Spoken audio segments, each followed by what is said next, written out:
throttle up. Every roger, go for deploy. Stay tuned and to everybody in the shuttle program, the crew is go for launch. Roger, nice to be in orbit. We have followed in their footsteps to get us where we are today.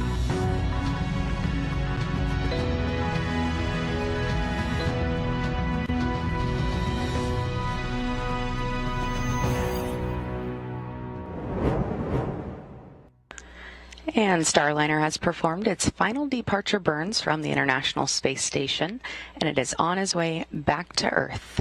Good afternoon, and welcome to our live coverage of Starliner's return home. I'm Lauren Seabrook with Boeing.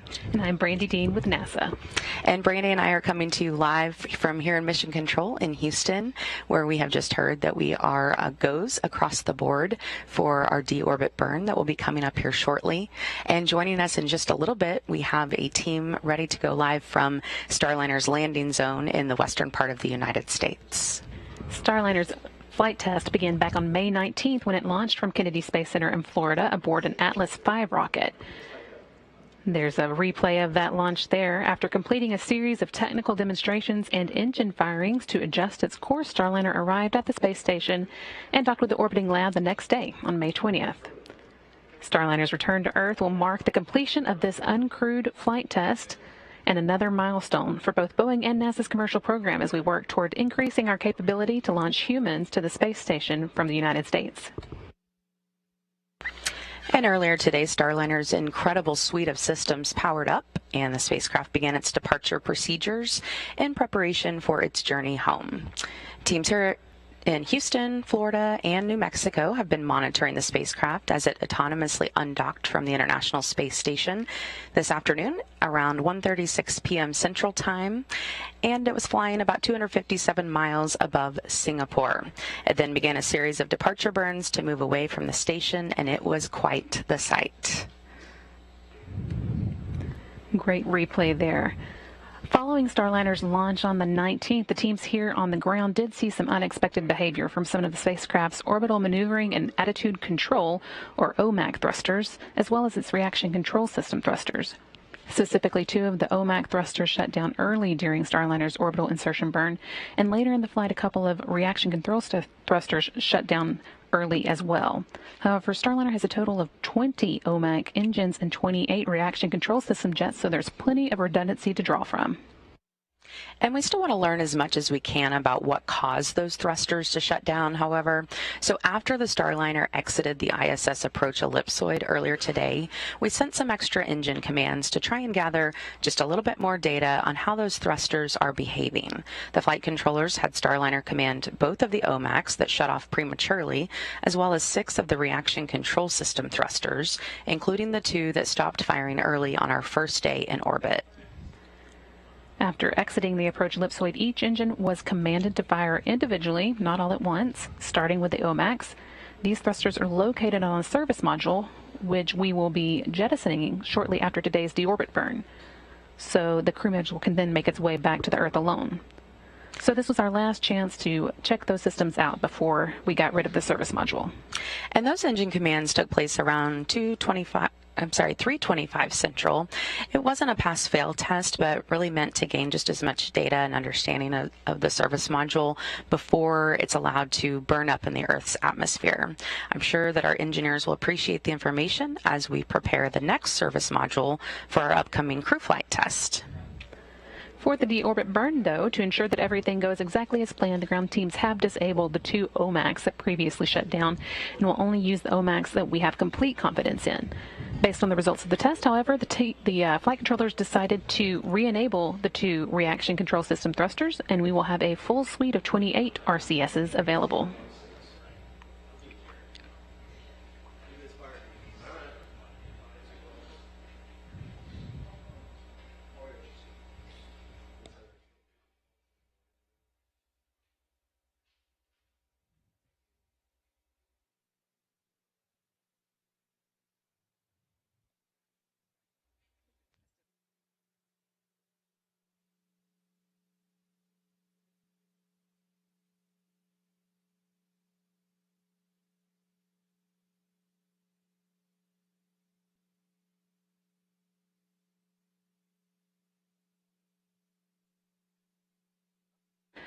While there are no astronauts on board the Starliner today, the flight test brings us one step closer to a crewed flight test in the coming months. And we cannot wait to see NASA astronauts safely arrive at the International Space Station and then later return back to Earth as the Starliner's very first astronaut crew. Of course, as Brandy just mentioned, because we had no astronauts on board, we had a little extra passengers, Jebediah Kerbal, or Kerman, part of the Kerbal space program, which a lot of people were excited to see there as our gravity indicator, as well as Rosie, the Rocketeer, of course, named after Rosie the Riveter. She was our ATD device, and you may remember from our last flight, she had many sensors that were on her, and we were able to gather a lot of data about what the ride is like inside Starliner. And because we were able to get so much data from Rosie last time, we were actually able to move those sensors to other parts of the spacecraft this time. So now we'll have a better idea ahead of our crewed flight test how other passengers will ride in Starliner. Now, once we make the final burn to get out of orbit today, it will take about 45 minutes for Starliner to reach its final destination, the U.S. Army's White Sands Missile Range in New Mexico. Right now, we're told we are good weather-wise. There are scattered clouds about 25,000 feet above the landing zone. It's pretty hazy with about 8 miles of visibility. Winds are out of the southeast, peaking around 7 knots, which is well within the acceptable limits. So here's a look at our full landing sequence for Starliner. Starliner begins the undocking process 1 hour before actually leaving the International Space Station. If all goes according to plan, the spacecraft will be back on solid ground in under 4 hours. Once the NASA docking system, or NDS, is powered up and favorable weather at the landing zone is confirmed, the main hubs holding Starliner in place release. Short booster firings continue nudging the spacecraft further away until it exits the 200-meter Keep-Out sphere roughly 21 minutes later. But Starliner will not leave the space station's vicinity that quickly. 26 minutes after departure, the spacecraft will first fly above the station, collecting high-quality imagery of both the laboratory and Earth in its background. Then, 51 minutes after undocking, Starliner conducts the departure initiation burn and leaves the approach ellipsoid. At this point, Starliner speeding toward Earth and setting up for a successful landing.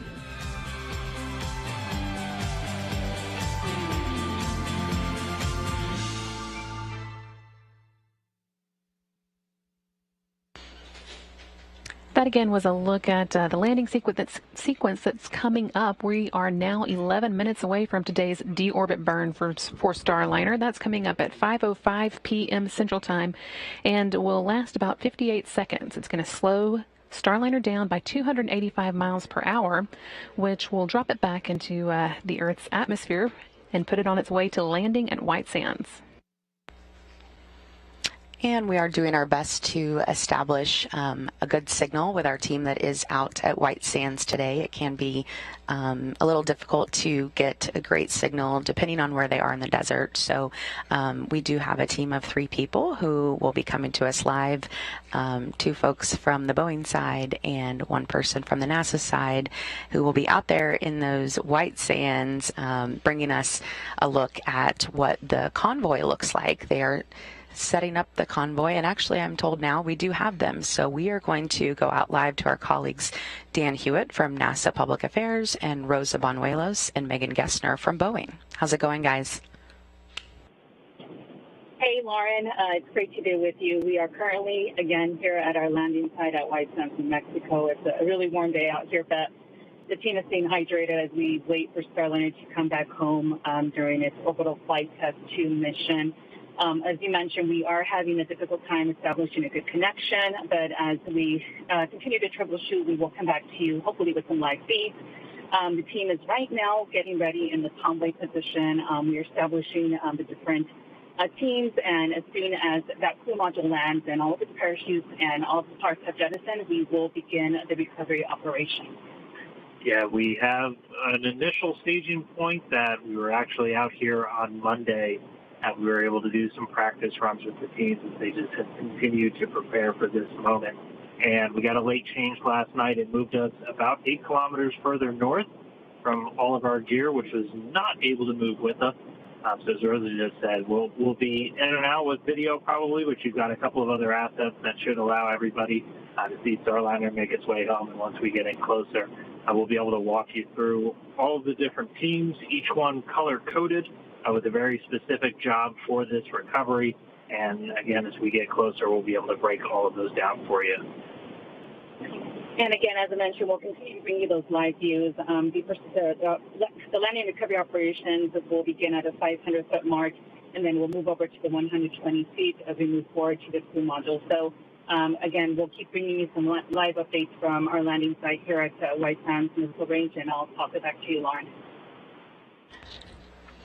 Rosa, Dan, thank you so much. We really appreciate that. And it looked like we did have a shot there, seeing the White Sands. Yeah, let's go back to it there.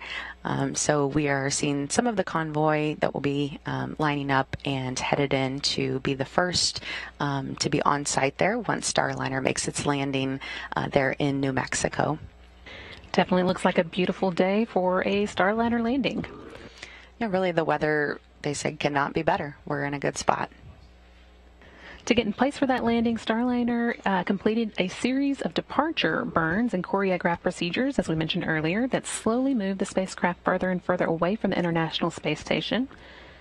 And at this point, the Starliner spacecraft is well below the space station and quite a few miles ahead of it as well.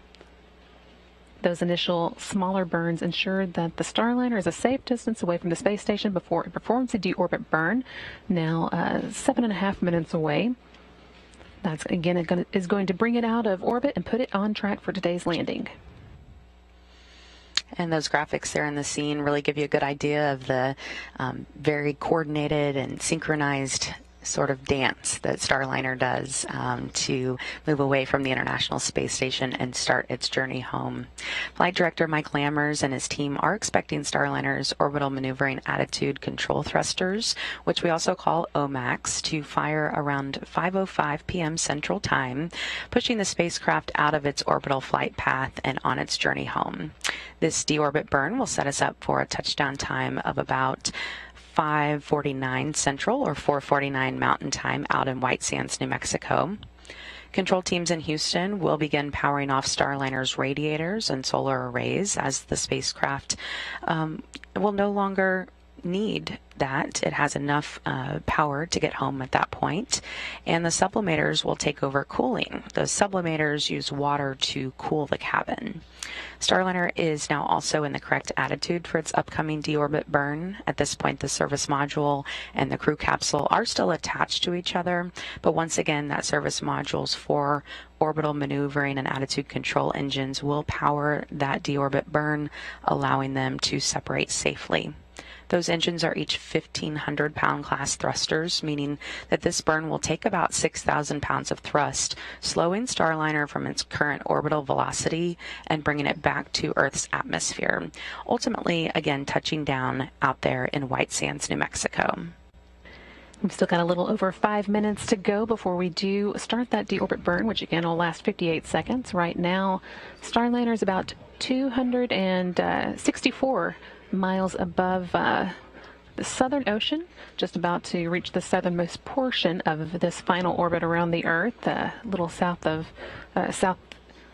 of Australia.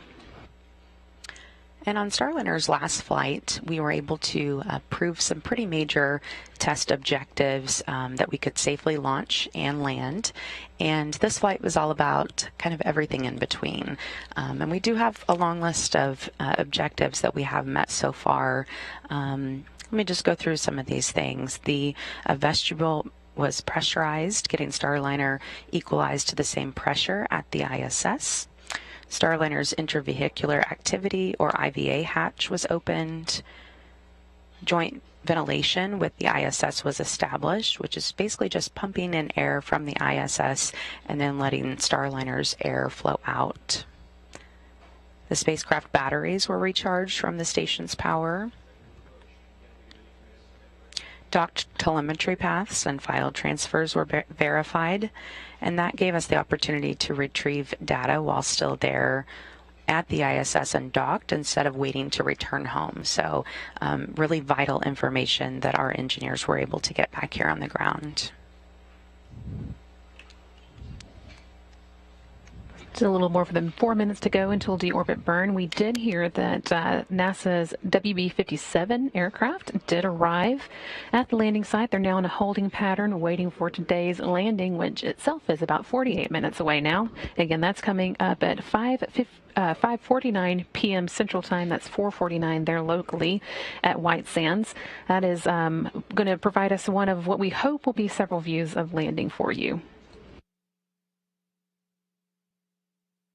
And the teams here on the ground also reporting that Starliner is in a good configuration for the deorbit burn. Still 3 minutes and 40 seconds away.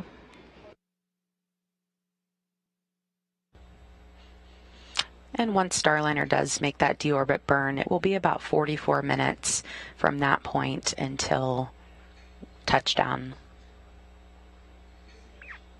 So right now, about 47 minutes away from that landing.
Just 2 minutes to go now until Starliner's deorbit burn. That engine firing will begin at 5:05 p.m. Central and last 58 seconds, using 4 orbital maneuvering and attitude control thrusters to slow it down by 127 meters per second or 285 miles per hour, enough to drop it out of orbit back into Earth's atmosphere and begin making a beeline to New Mexico.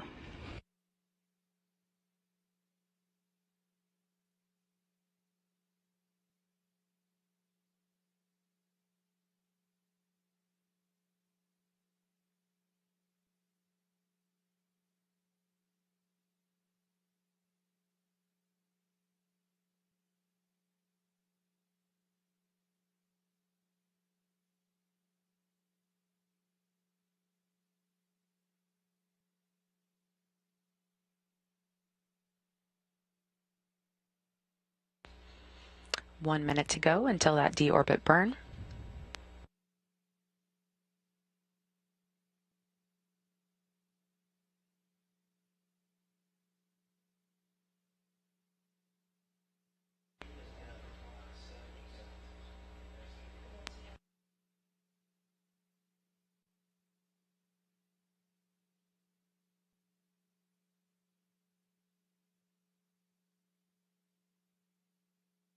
Thirty seconds left.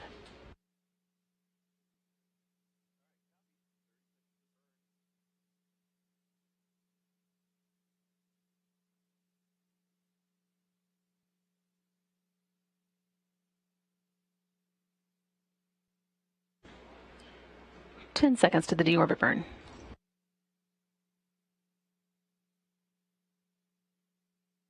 3, 2, 1.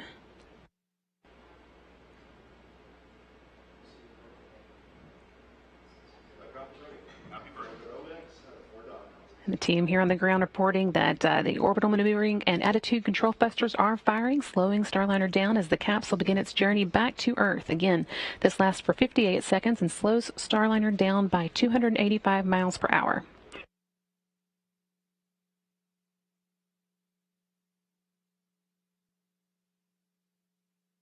30 seconds now into the burn.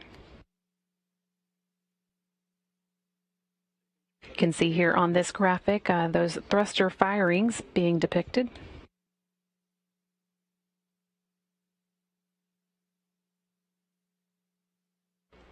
Ten seconds left.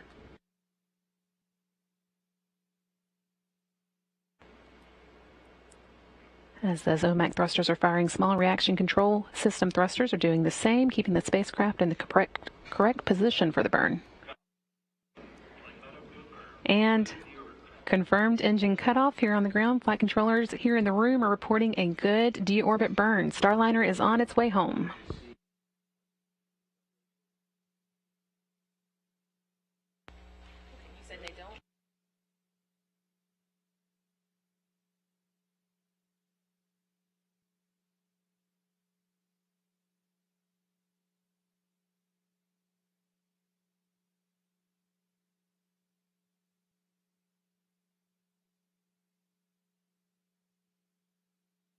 With the deorbit burn complete, Starliner is going to be moving into the correct attitude for the service module separation next.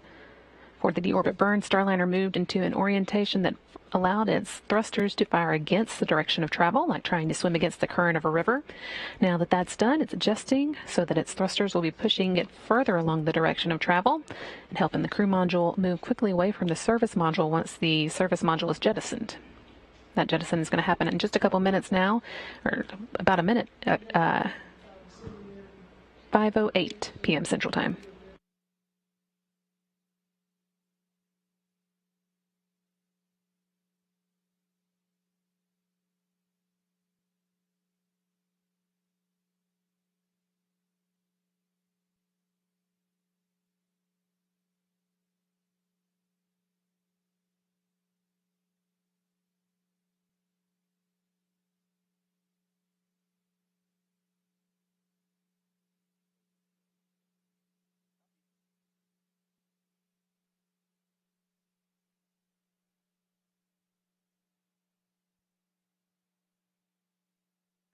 We are coming up on that service module separation.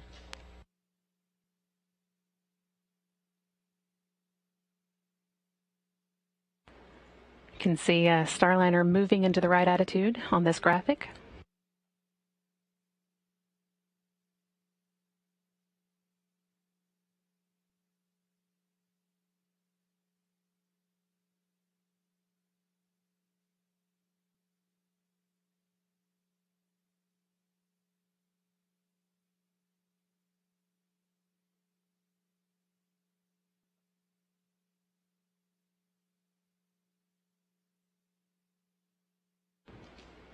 Satellite handover right now. That's why the text on the screen went green, but we expect to have the service module separated by the time we get it back.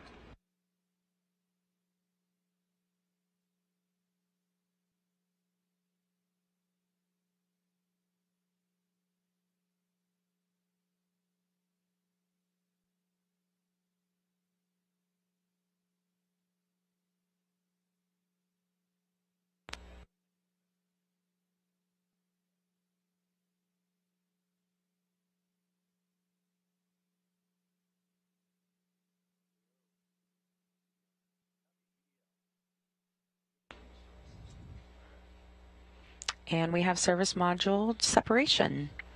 During disposal, that service module will re-enter over the Pacific Ocean while the crew capsule continues on its path to New Mexico, where our Boeing and NASA teams are waiting to recover it. Starliner is now angling itself and its heat shield for re-entry. Entry interface is coming up next in about 16 minutes from now. That is the hottest part of re-entry, with Starliner's heat shield reaching 3,000 degrees. To protect Starliner from those heat loads, the spacecraft has what's called an ablative heat shield, meaning the outer surface of that shield heats up to a gas, which then carries the heat away from the crew module through convection. And at entry interface, the heat shield will handle those temperatures of about 3,000 degrees. And I've heard engineers refer to this as a game of threes because as I said, that the heat shield will handle the 3,000 degrees, but then it will convert that heat to about 300 degrees with only 3 inches of ablator. So if there were any crew on board during this time, even the hottest part of re-entry, the astronauts would really not feel anything above about room temperature inside the spacecraft. When Starliner returned home from our first orbital flight test, the crew capsule landed with 2 black stripes up the side of it, and that just indicates that the heat was ablated as intended, so we do expect to see the same thing on the crew module again today. Also, since that flight, we've added a cover to our NASA docking system to protect through that re-entry so that we can use it over and over again on our reusable capsule.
While there's a few minutes of quiet, we are going to toss to our teammates who are out in the New Mexico desert. We've got an update from them coming now. Dan, Rosa?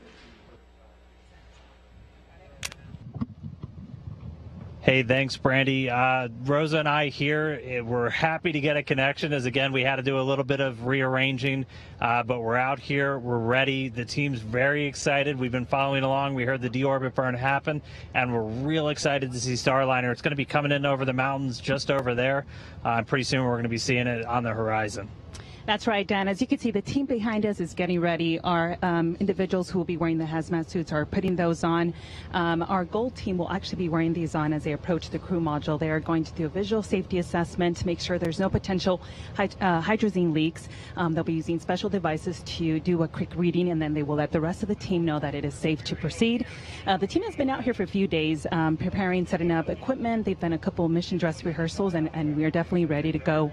Again, once the crew module has landed and all those parts have jettisoned and landed, we will move up to the 500-foot mark and then proceed to 120 feet and then move on to the crew module. Yeah, and as Rosa says, so gold team's first one in. We said everybody's color-coded. We've got a silver team. They're responsible for picking up parachutes, any other items like the forward heat shield that jettisons off. We've also got a red team. They've got all of our fire rescue. They've got the access platform for Starliner. They're also going to be the hatch open and bring NASA cargo folks who are also on hand here. And you know what, Dan, something I do want to point out, we're in a very historical location. In 1982, the shuttle landed in the same location here at White Sands Space Harbor. And you know what, Starliner can now be part of that rich history, as again, we're bringing Starliner home after being at the ISS. And again, we're all very excited here. It's warm, but you know, that's not bothering us at all. We're ready to recover Starliner. I prefer this immensely to last time when it was about 19 degrees out here, so this is a lot more manageable. But so we're going to get into our cars very quickly, and the team's going to, again, we're going to hang out here. We're kind of at the outside of a big circle that's cleared here at White Sands prior to. That was Dan Hewitt out in the New Mexico desert, giving us an update on the activities that the landing and recovery teams are going through to get ready for today's 5:49 p.m. Central Time or 4:49 p.m. Mountain Time landing. As you can see, a little bit of technical difficulties, but we do hope to hear more from them before the day is over. Yeah, we will just hang with them a little bit, go in and out when we can. Just that signal can be difficult out there in the desert where there's not much around. So when we do have a healthy signal, we'll go out to them. And if we need to take a phone interview for them, we can do that as well. We have some options there. So also want to mention, you may have noticed they had on sunglasses. Besides the fact that it just looks cool, they are actually wearing those for safety today. That white sand out there can actually do some damage to your eyes, so it's important that they have on sunglasses while they're out there. And you can see some more of our crew there setting up alongside the convoy and waiting to recover the spacecraft.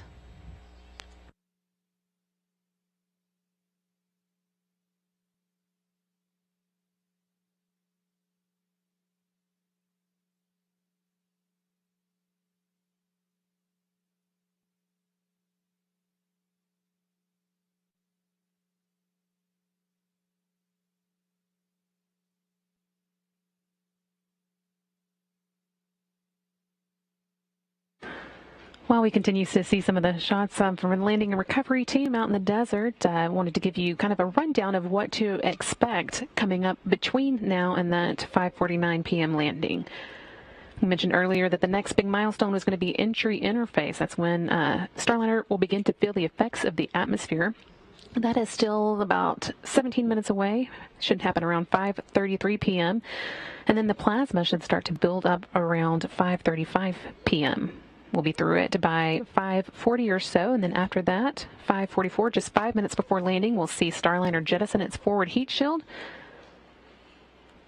around that has been protecting the parachutes from the intense temperatures of re-entry. Then when Starliner is still about 30,000 feet above the ground, the spacecraft's parachute sequence will begin. 2 drogue parachutes will begin slowing Starliner down, and then they'll detach and make way for the main show, the 3 massive parachutes that will take Starliner all the way through landing. While they continue slowing Starliner down, when the spacecraft is just 3,000 feet off the ground, the base heat shield will jettison and expose Starliner's airbags. At touchdown, those airbags absorb the initial force of landing, cushioning the spacecraft for a soft, safe return to Earth. Starliner has been engineered to be a reusable spacecraft with a turnaround time from landing to launch of about 6 months, and this landing on land capability will help Boeing stay on that timeline. And Brandy, besides that turnaround time, another major benefit of a ground landing is that our team has the ability to get crew out of Starliner within really 30 minutes of touchdown, and they can also get the cargo out of there within 2 hours. So from a science perspective, that means that we can get experiments from the space station down to researchers in record time. I'm sure there are a lot of scientists who are standing by just waiting for that. Absolutely. Again, of course, no crew on board today, but you will see our crews doing a lot of things to prepare. It's great practice on this test flight to get us ready for crewed flight next.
Starliner continuing to make its way back toward Earth following today's 5:05 p.m. Central Time deorbit burn. Everything looking good, going nice and smoothly so far. Starliner is currently about 201 miles above the Earth, moving at about relative velocity of about 24 Machs, about 17,000 miles per hour still, but it's going to be slowing down quickly at this from here on out as we head towards the entry interface point. That's when Starliner will begin filling the Earth's atmosphere for the first time since its May 19th launch. That's coming up still about 12 minutes away now.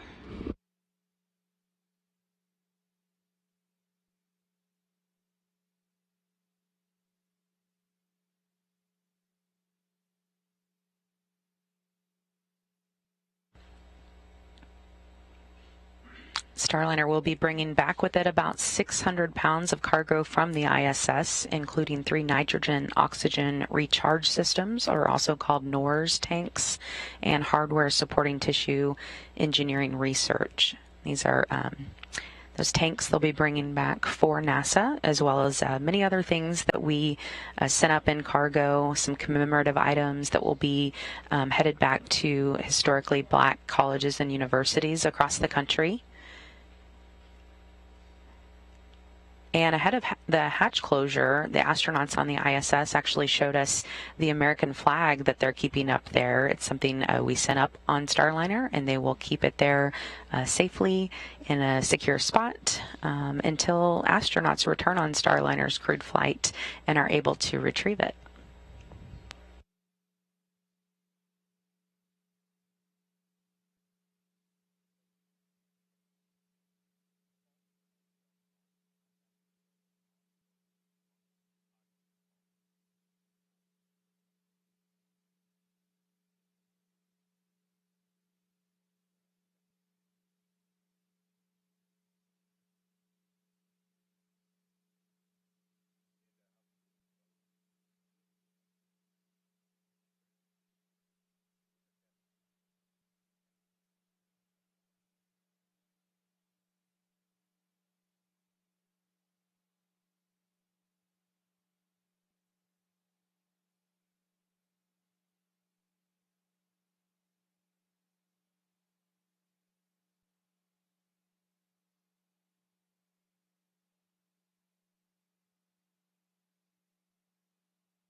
Less than 10 minutes to go before Starliner does begin to fill the Earth's atmosphere. As we have a few minutes, though, we're going to give you a good look at what to expect in the next few minutes in this package.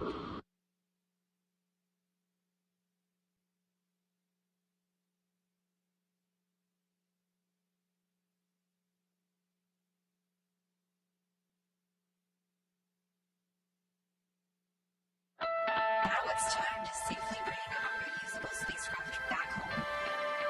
At this point, Starliner is flying with its solar arrays pointed toward the sun, recharging the internal batteries and keeping its systems powered through the evening.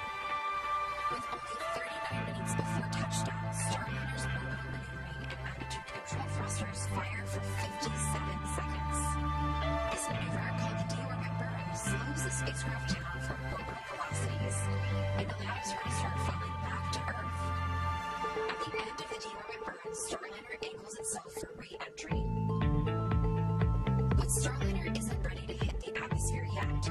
First, the disposable service module will separate, uncovering the spacecraft's heat shield and preparing the crew module to make the final attitude adjustments to keep that heat shield pointing at exactly the right angle. Next up is the entry interface. At 400,000 feet above the planet, Starliner faces temperatures of 3,000 degrees Fahrenheit from the plasma created by air friction around the spacecraft. But Starliner can handle the heat. At 30,000 feet and just 11 minutes before landing, Starliner jettisons its forward heat shield, exposing the spacecraft's parachute system. 5 seconds later, 2 drop chutes deploy, greatly increasing drag and significantly slowing the Starliner.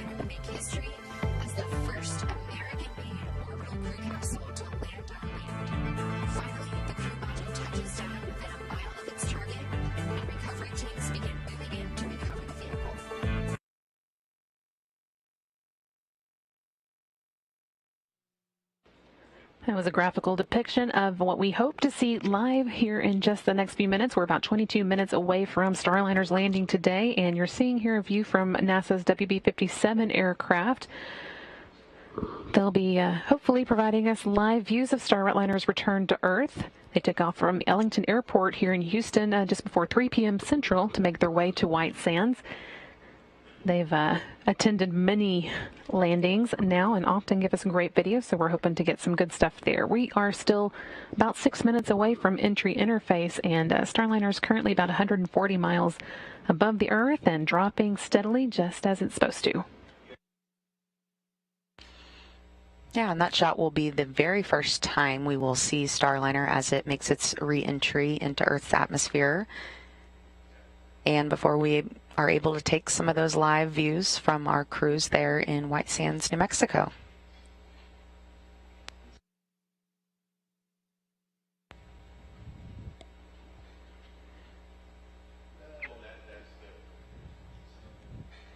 I can tell you some of the information we've been able to learn about the inside of the cabin right now is that the temperature is a nearly perfect 75 degrees.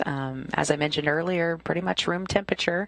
So if we did have astronauts on board, that's what they would be feeling, although they would be able to adjust the temperature themselves anywhere between 65 to 80 degrees Fahrenheit based on crew preference, and whoever wins their choice of a little bit colder or a little bit warmer.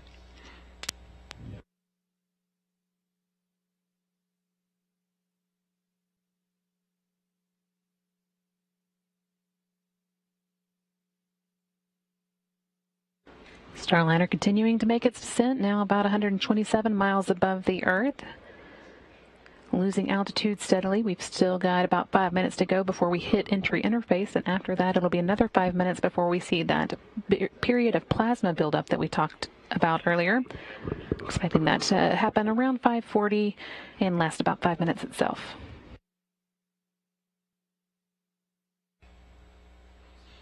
And after entry interface, things will start happening just a little bit quicker, and the closer we get to the ground, the more things will happen pretty fast. Yep, once we get to the heat shield jettison, then everything is about a minute apart. It's a little hard to keep up with at that point, but it should be a good show.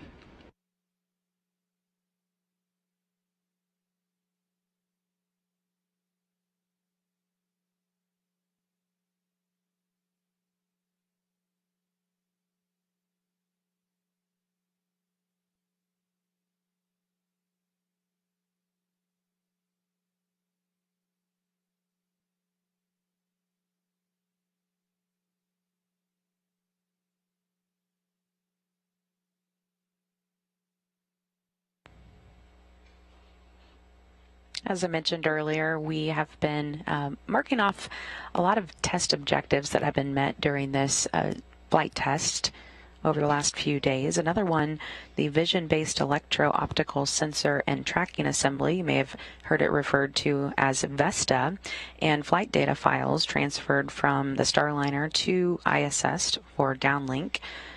We really had the opportunity to retrieve data while still there on the ISS instead of having to wait for return, but this time with images that were taken by our VESTA system. And some of the flight controllers that I've talked to really say that the VESTA system is one of the most interesting parts for them of Starliner, just the way that it is able to be the eyes of Starliner and really see it as if we would see it with our own eyes approaching the International Space Station. It is able to see markings on the space station and the shape of the space station to delicately guide Starliner into that rendezvous process and to dock with the space station. We were also able to evaluate onboard tablets to include transferring files from the ground to the tablet through the ISS assets. And so you can kind of think of this as, instead of carrying around a big binder of a bunch of papers, documents, they're able to upload real-time procedures to those tablets. So of course it's 2022 and a lot of things we did with paper in hand before, but even there on the International Space Station, astronauts use tablets.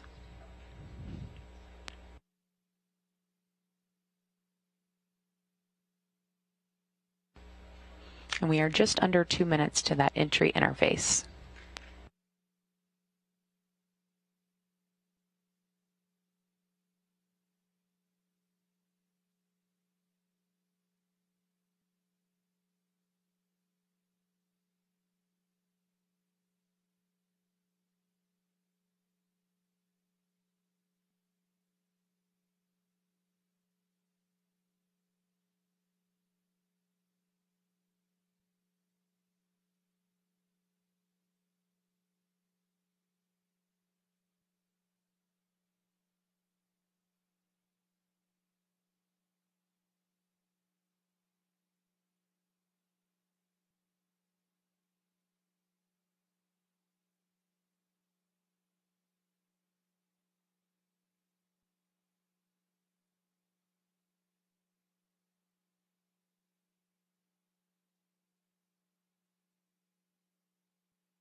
Seconds to go now until entry interface.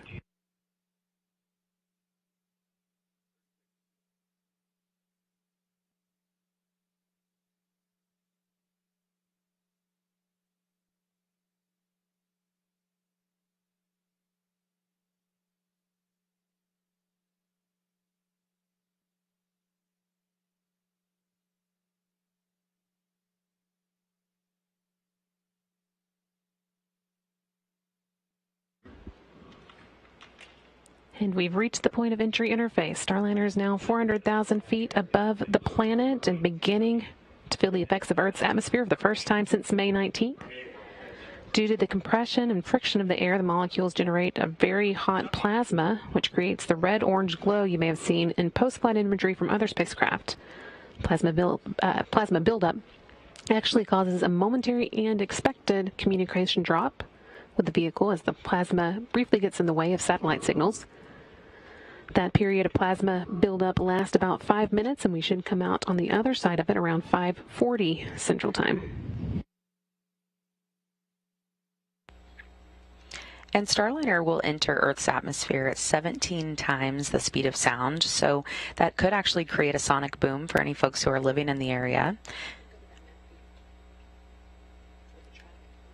It will then be slowed by parachutes to a speed you may experience, for example, while going down an elevator inside a skyscraper. If you can think of that feeling, that is what our astronauts would be feeling inside.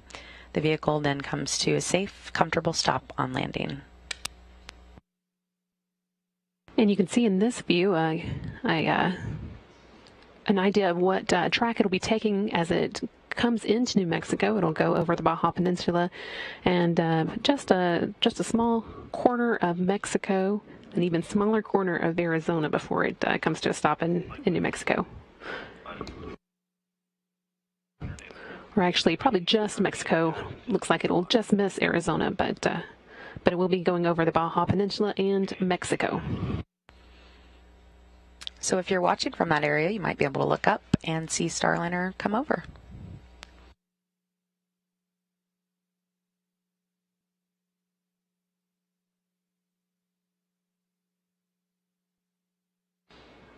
Hearing reports that the landing and recovery team is receiving data from Starliner at this point. We'll have a few minutes where things are still reasonably quiet, and then a lot is going to happen at once with the forward heat shield jettisoning to make way for the parachutes to begin deploying. We're in the final stretch now, though. of the landing of Starliner's second orbital flight test, with landing now just 13 minutes away.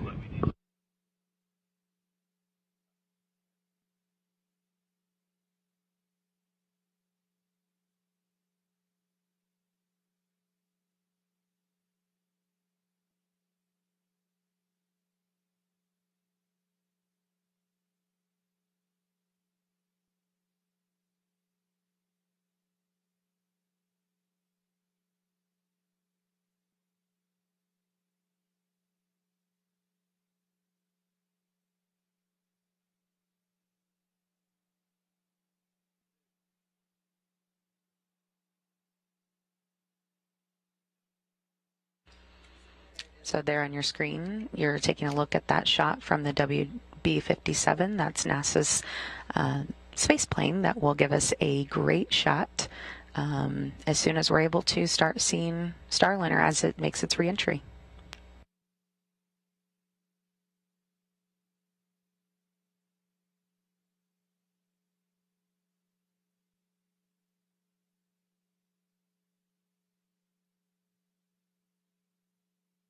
We are now about 12 minutes away from landing. We are at that point of the flight where plasmas begin to build up around Starliner. That will last about 5 minutes. Should be out of it around 5:40. In the meantime, the flight control team had transferred to closed-loop guidance initiation, letting Starliner have complete control of its own systems. Next major milestone, once we get out of the plasma, will be the forward heat shield jettison around 5:44 p.m.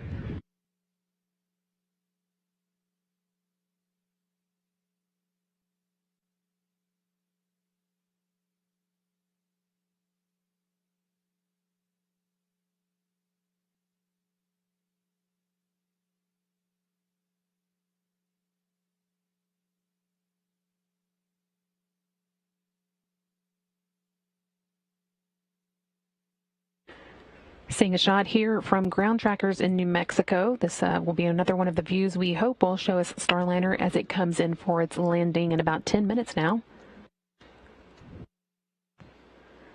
And this just a view of the desert, and this is where the landing and recovery teams have been getting ready to deploy out to the landing site once Starliner does touch down.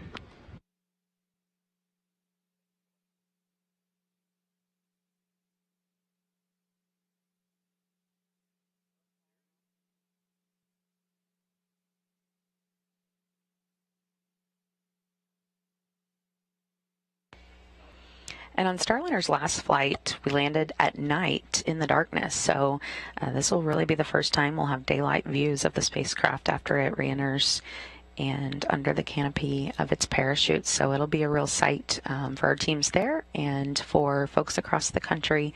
Our first time really to see Starliner coming down in broad daylight.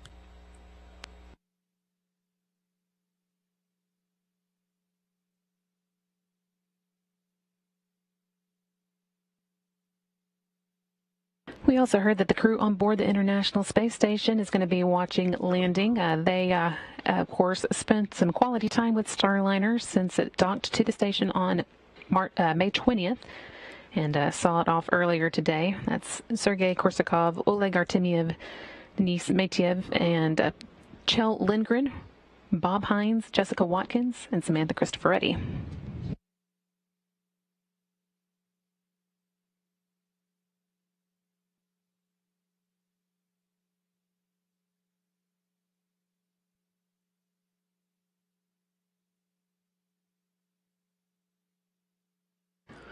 Once again, receiving data from the Starliner now that it's passed through that plasma buildup.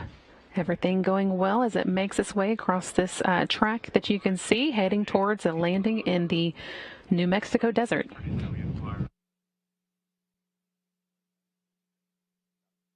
Teams on the ground reporting good trajectory.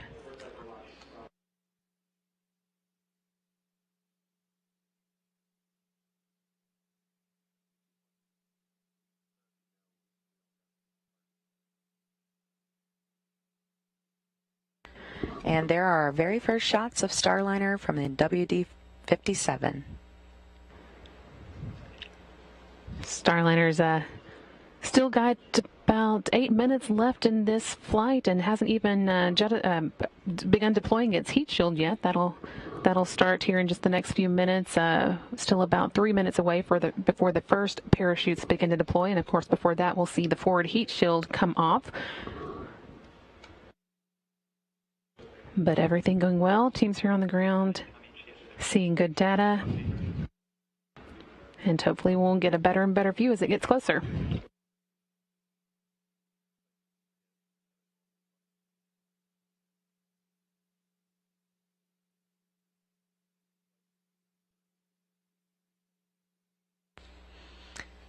And that shot there on the left side of your screen now from the ground tracker.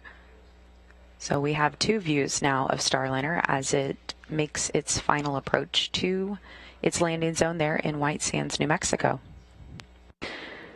And the team here in Mission Control reporting that they've heard from the landing and recovery teams that they're also seeing the Starliner. They'll have, of course, the front row seats, but we'll try and piggyback on that with these views that we're getting. We are just under 7 minutes away from landing.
Switching back to this graphic for just a moment as we wait for the forward heat shield deploy.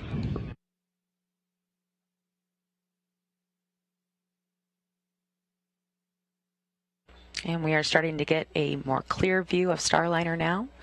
We should be seeing the forward heat shield deploy here pretty quickly.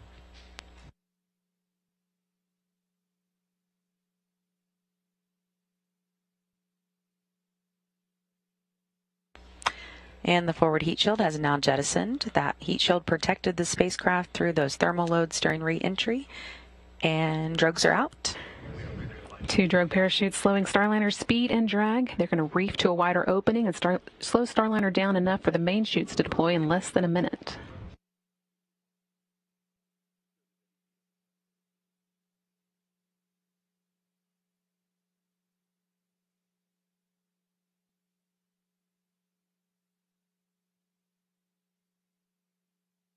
Main parachute deploy just about 30 seconds away.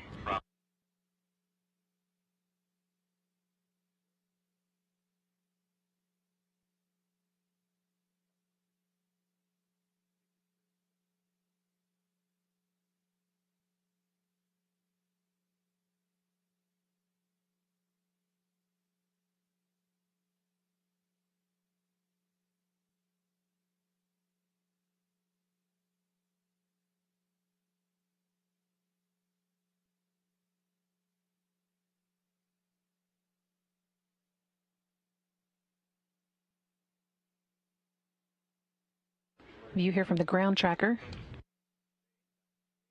And mains are now out. We see 3 parachutes coming out here. Starliner has another 8,000 feet toward the landing. Those 3 parachutes are starting to inflate now. You can see them right there on your screen.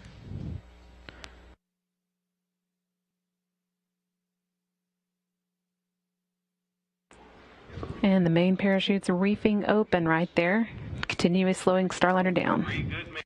3 good main parachutes, looking good.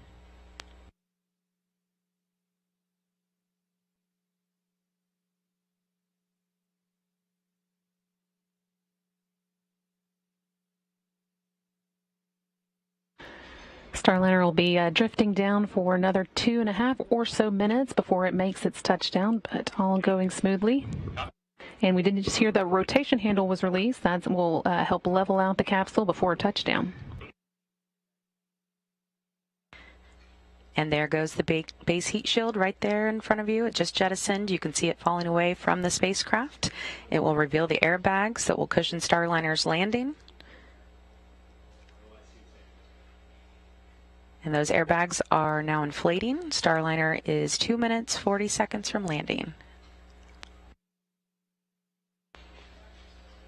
Actually closer to 2 minutes now. You can see those airbags right there on your screen, fully inflated, looking good.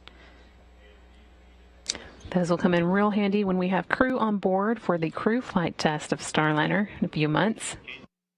Help ensure that the crew gets a nice, soft touchdown. And those bags are filled with nitrogen as they guide Starliner safely back to the desert floor.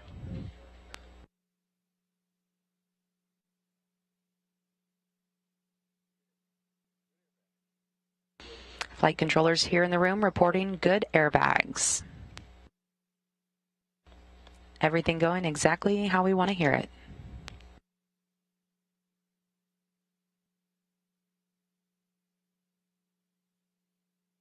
We are just coming up on about 1 minute away from touchdown there in White Sands, New Mexico. Exact touchdown time will vary a little bit depending on the winds at the landing site, but everything's going smoothly.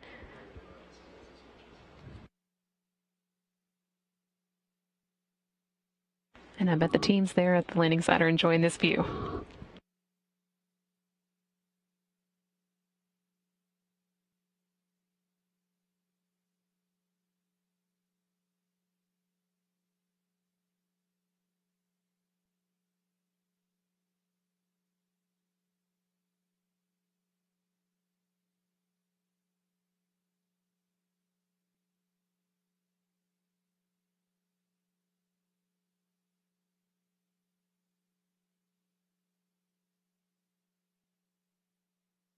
Continuing to see views from the ground trackers on site in New Mexico.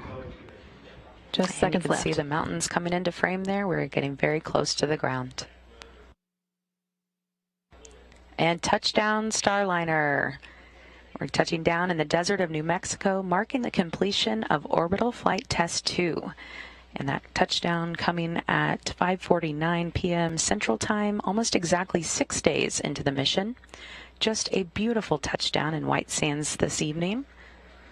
Our landing recovery teams will now wait for clearance before making their way to the vehicle. And we can hear some clapping and cheering in the other room.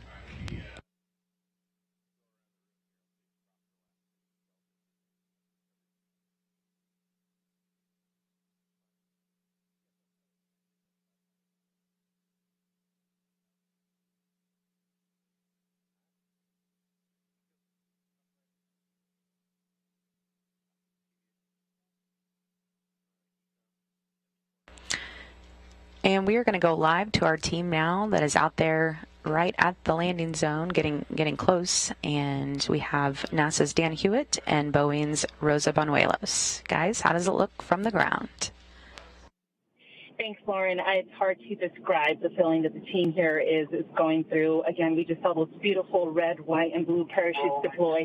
We were able to visually see the forward heat shield, the base heat shield also jettison and open those airbags, and obviously they filled with nitrogen. So we're on the move. We're in the blue team vehicle. Again, we're driving in parallel to the historical runway here for the Columbia shuttle landing. Again, where the first stop is going to be the 500-foot mark. We're driving pretty slow here, about 25 miles along the white sand, gypsum sand. Once you get to that 500 mark, the first team that will move into the 120-foot mark will be the gold team, and then they will do that first visual assessment before they give the clear for the rest of the team to approach the crew module. After that, we have the silver team who will groundly stabilize the vehicle. It will be sent a command to power down, and they will also recover the parachute. They will also recover and save any frozen parts. And then after that team, we have our team is again going to try to attempt to give you some of those live looks as we get closer to the crew module. And then preceding that, we have the green team who will provide ground and cooling to the vehicle, which is really important to keep those crew safe from overheating. And then we have the red team who is mainly made out of the Boeing medical personnel.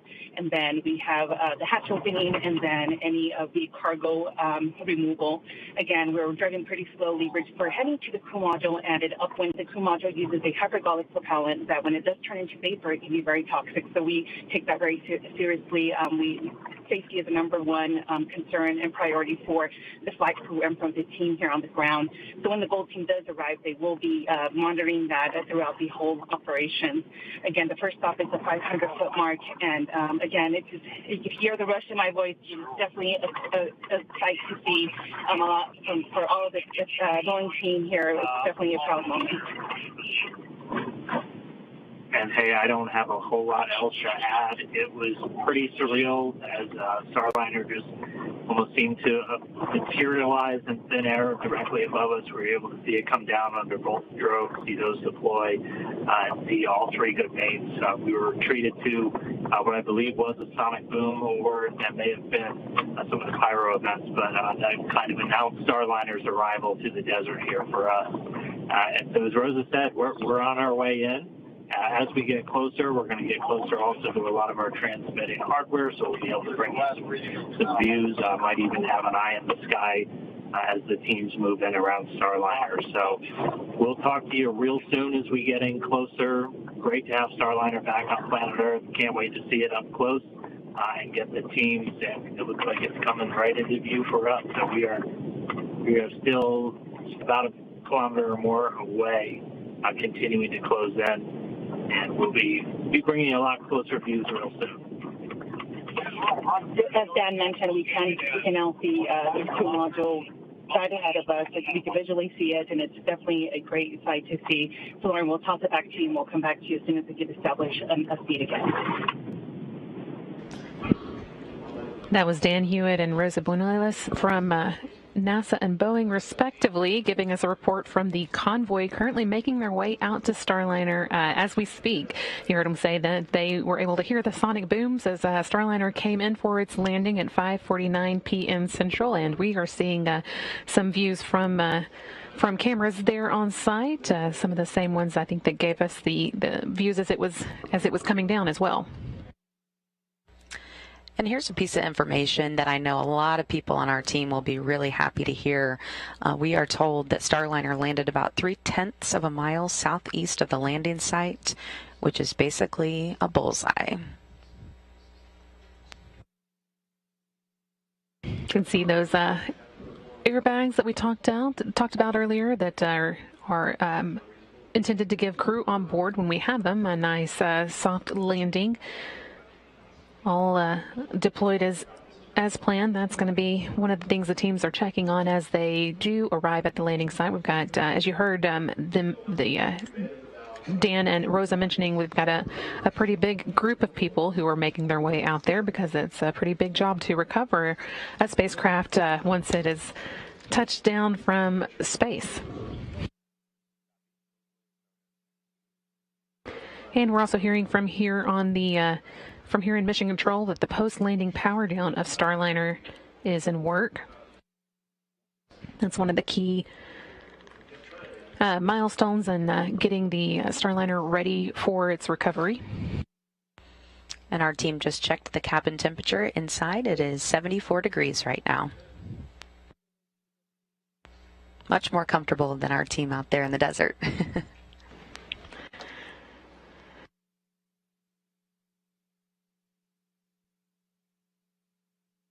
And you may have noticed just a few seconds after Starliner made its touchdown, the main chutes fall away from the spacecraft, and that just keeps those chutes from catching any wind that could drag the capsule, which obviously makes things easier for the landing team as they begin to make their way toward the vehicle and start their procedures.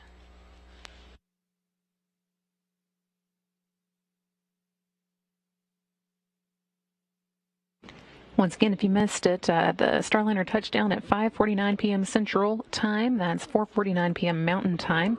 Crew on board the International Space Station was watching as it touched down, giving it one last proper send-off. Now we are just waiting for the recovery teams to get out to the vehicle.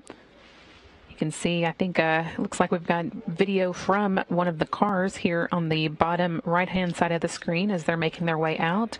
We last heard from them a couple minutes ago that they were still about a kilometer away, so they should be arriving pretty quickly. And then they'll begin the long process of getting the Starliner ready to return home to Florida.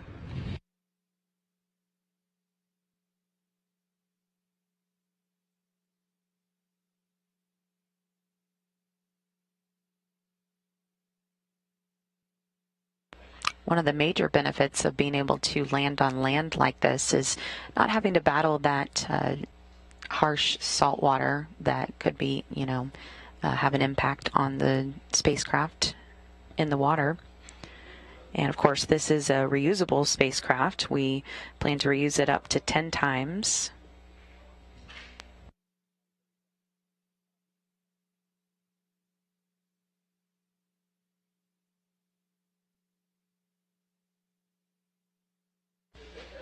We place a great deal of emphasis on testing our systems on the ground and in space before our first crewed flight test, so our teams have learned a tremendous amount from this mission.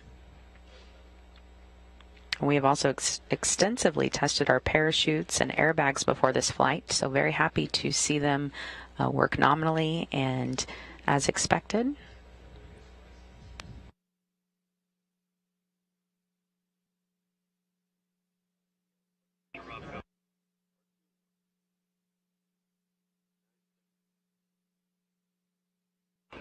Starting to see some of the recovery teams arrive.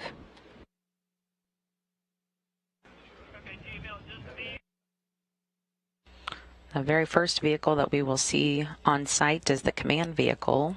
They are at the front of the convoy, and where the recovery ops leader and recovery director, who are in charge of the entire operation, will wait to go in.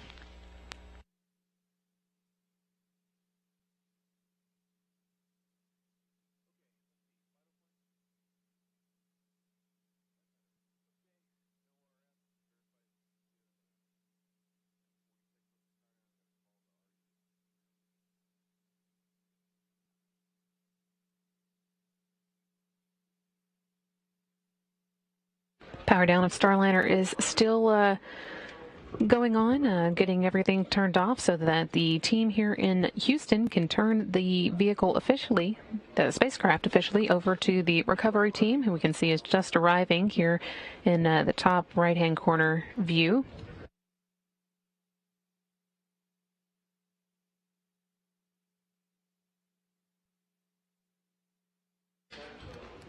The recovery director is in the command vehicle, along with the recovery ops leader.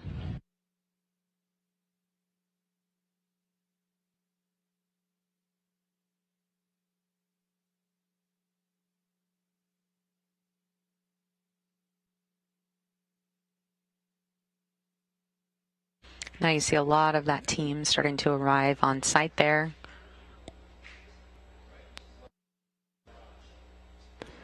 And our gold team will be the first to arrive up to the vehicle.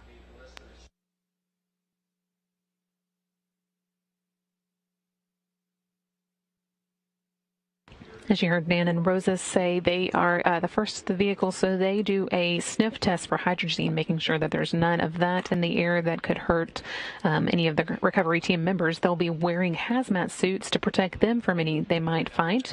Hopefully that'll be clear, though, and then the rest of the team members can begin moving in.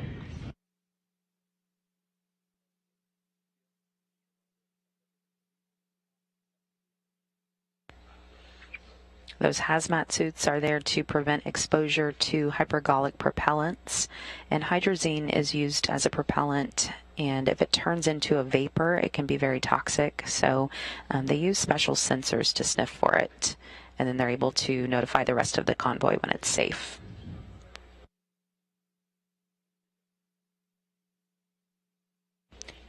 That team will also check the wind to make sure that the entire landing and recovery team is staged uprange from the direction the wind is blowing, just for an added set of protection there.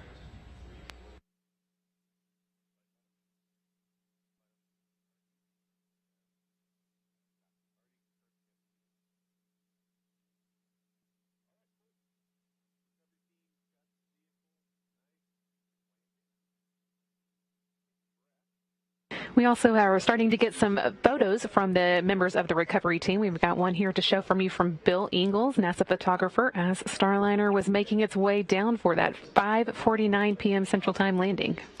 This again is one of the photos just coming in from the recovery team. That's a good indication that they are getting set up and starting to get a good connection back to us. Hopefully we'll get a few more updates from them as we go on through the recovery process. And just a beautiful sight there to see those 3 red, white, and blue parachutes fully open. That gives you a patriotic feeling to see that there, and to think about really the fact that we now have a successful mission, and just kind of, think about what this means for our country. Absolutely. May be able to hear some clapping here in the room in Mission Control. This team definitely feeling good about their 6-day-long mission that they've been supporting, getting Starliner up to the International Space Station and then safely back for this landing in New Mexico. Seeing here a shot from a drone on site with the recovery team. Much clearer than our other view. Very nice. Yeah, we're getting now some close-up views of Starliner there on the ground. And back with the recovery team now. Again, they are getting starting to get staged, and will be taking control of the vehicle now. Just like we have a flight director here in Mission Control, there's a recovery director on site there who will be leading operations.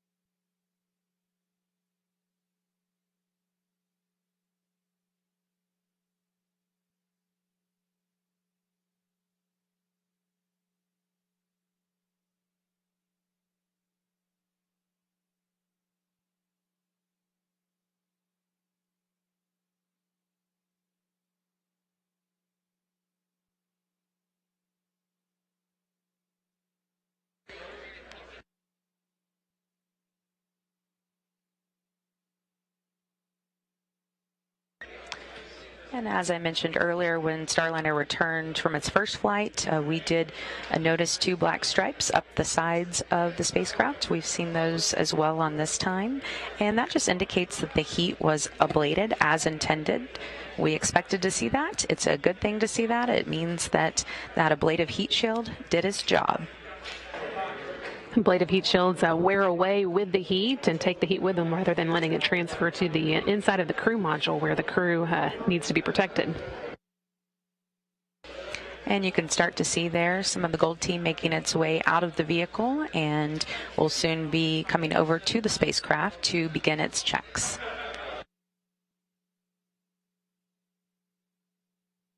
And we're going to go live now back to NASA's Dan Hewitt and Boeing's Rosa Benuelos, who are live on the scene.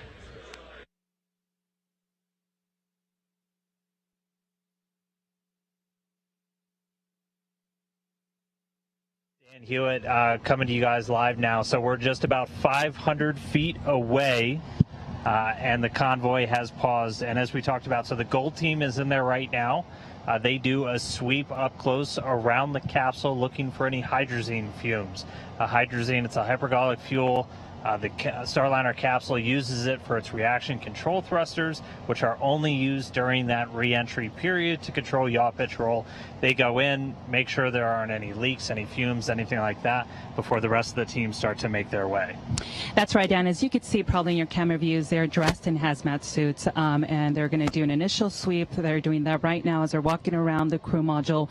You can see those airbags are inflated, and they're going to take their time to do that. Obviously, we want to keep the team safe, and once they do that, they're going to give the next team that go to proceed, which is going to be the silver team. And again, they're going to ground and stabilize the vehicle and make it safe for the crew to actually touch the crew module as well. So we're going to continue to see this live. As you can see, the parachutes are to our direction, to the left here, and the team that will be safing and recovering those parachutes will be the silver team as well. So when it's their turn to come in, you'll see them working off to the side, gathering those parachutes, doing their assessment as well. Yeah, and they're going to be collecting up that base heat shield, which actually landed probably only about 200 feet off to our right, so that's super close. So if we were able to get some views of that on OFT1, and we'll do our best to get you some views of that as well. So after Silver Team's able to do that, you're going to start to see a lot of the convoy moving in. We've got a green team, which I don't know if we've touched on yet, but they're bringing a lot of equipment with them. They're going to put up an environmental enclosure.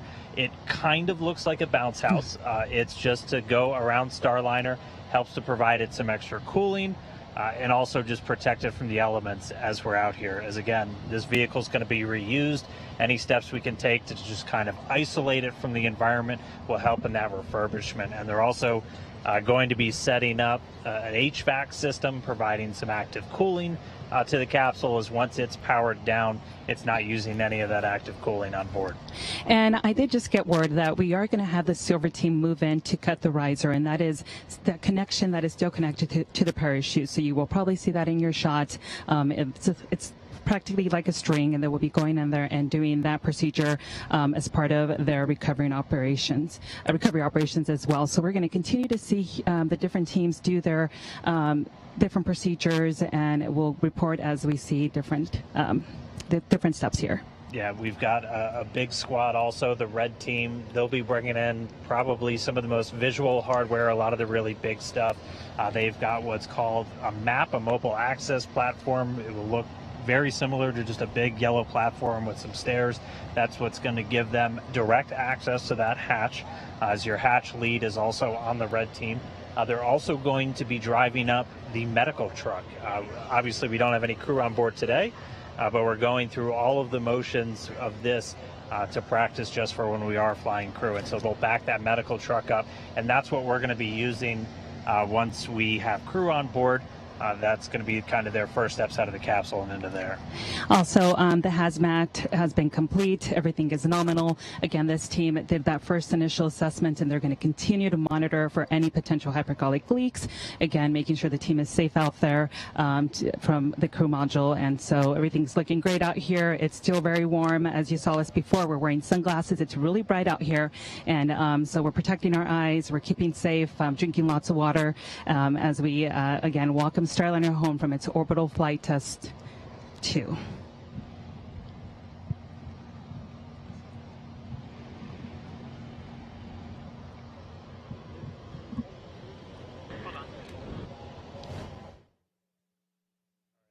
You're still with us, but we're going to go ahead and toss it on back as they're completing that assessment. We're going to get back into our cars and be able to move in a little bit closer, and then we'll rejoin you very shortly. And you may have noticed there as that drone flies over the base heat shield that really dropped away not too far from where Starliner landed. You may have heard a lot of clapping in the background here. Boeing and NASA leadership have made their way into mission control, and there is quite the celebration going on in here. Flight Director Mike Lammers congratulating his team on a successful flight and touchdown. Again, that came at 5:49 p.m. Central Time.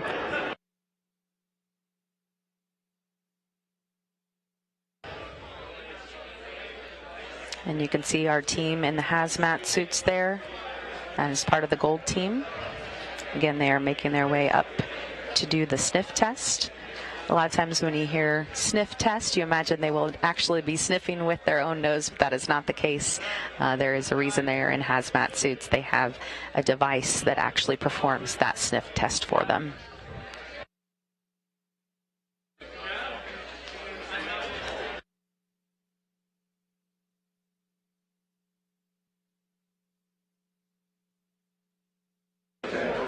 As Dan Hewitt mentioned, the ground team is now off and moving in closer with that sniff test coming through all clear.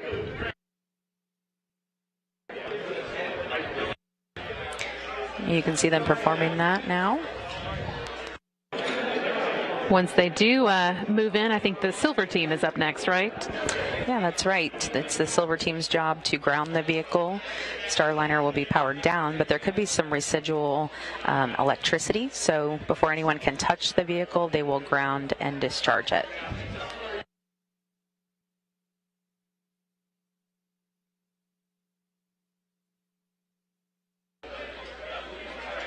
Just a great shot there. As I mentioned earlier, during our last flight, we landed during the dark and in the middle of the night. And so this is the first time that we've been able to see just such clear pictures of Starliner's crew capsule there in the desert of white sands. You can see that black stripe I mentioned, which is just kind of a badge of honor. It lets us know that the engineering done to protect that spacecraft during the hottest part of its reentry did its job.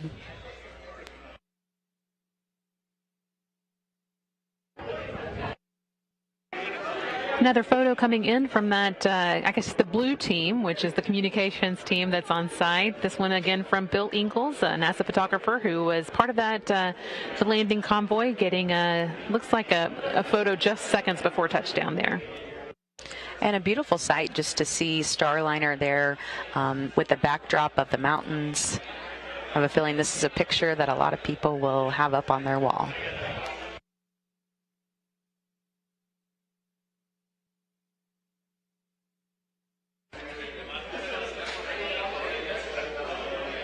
We will stay with our team out on at the landing site until the hatch is opened. That will be done by the red team, so that's the team we'll pay most attention to. And they are mostly made up of fire rescue, Boeing's fire rescue. The mobile access platform will get backed up to the hatch on the crew module, and that's able to give the team access there. If we did have astronauts on board today, this is the part when they would start to exit and be taken directly into the medical truck for any post-landing medical checkups. But we Speaking of astronauts who could be on board, I think Butch Wilmore is there with the team. He's one of the first up to fly on board Starliner, getting a good look at what he could expect from a Starliner touchdown. Butch telling us that he was very jealous of Rosie getting to ride in the commander's seat today, and I'm sure he will have some more words for her once he gets to get up close there to the spacecraft.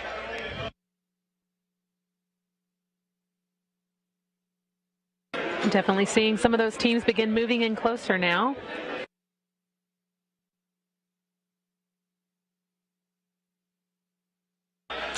You may be able to tell some of the flags that are on each of those trucks that differentiate which team we're talking about. As we've mentioned many times, they are designated by color. And so that'll give you a good indication of which team's turn it is to come in and do their part to get the spacecraft ready for more folks to come in and eventually open that hatch.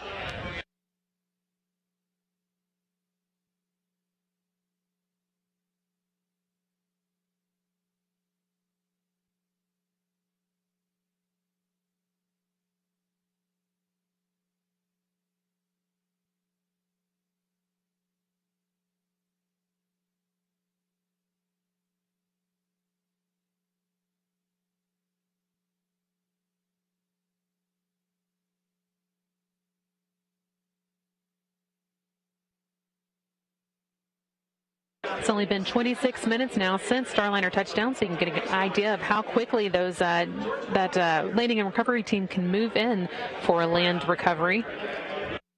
Already through that hydrazine sniff test that we've been talking about, and getting ready to move on to the Silver team's grounding electrical test. Team here in the room has already handed control over to the recovery director who is on site, and now they've got responsibility for Starliner.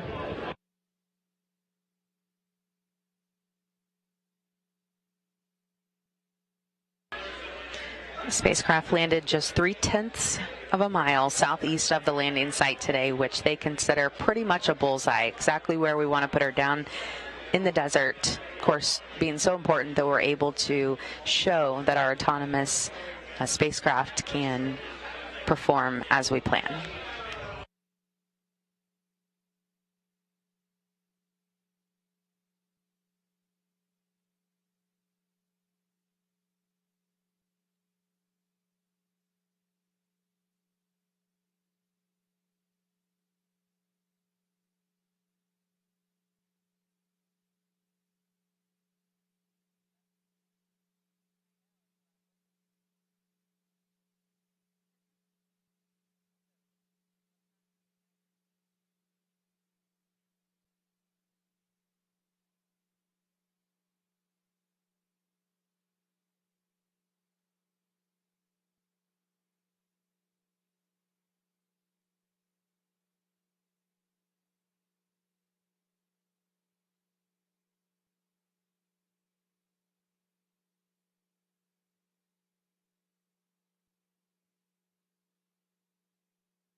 And we have confirmation now that the Silver team has been able to ground the vehicle, and ground cooling has now been established.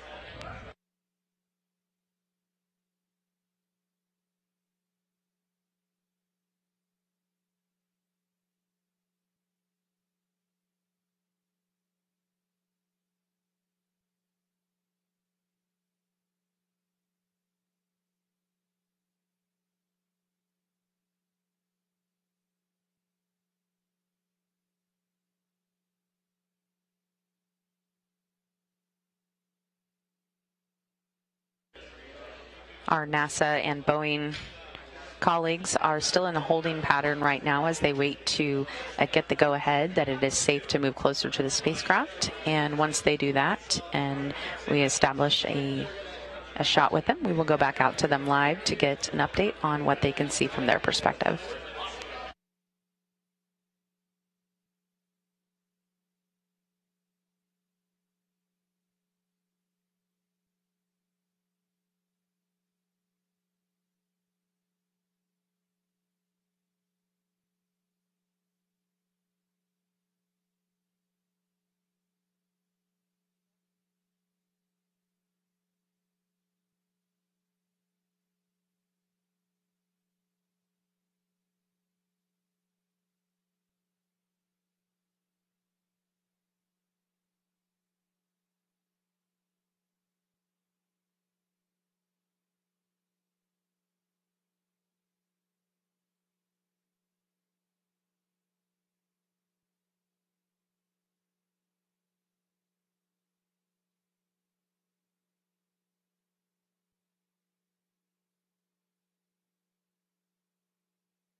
And you may have noticed there that our teams have backed away from the spacecraft. They are doing so after detecting a very low amount of hydrazine. We're just giving it time to burn off. And then our teams will move back in when it's safe and begin those procedures. Again, Starliner landed at 5:49 Central, 4:49 Mountain Time today, just about 41 minutes ago in the deserts of White Sands, New Mexico.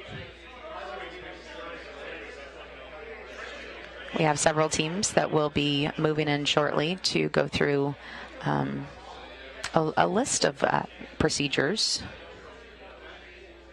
starting with the gold team. That's the team that we did see just a short time ago doing that sniff test for the hydrazine.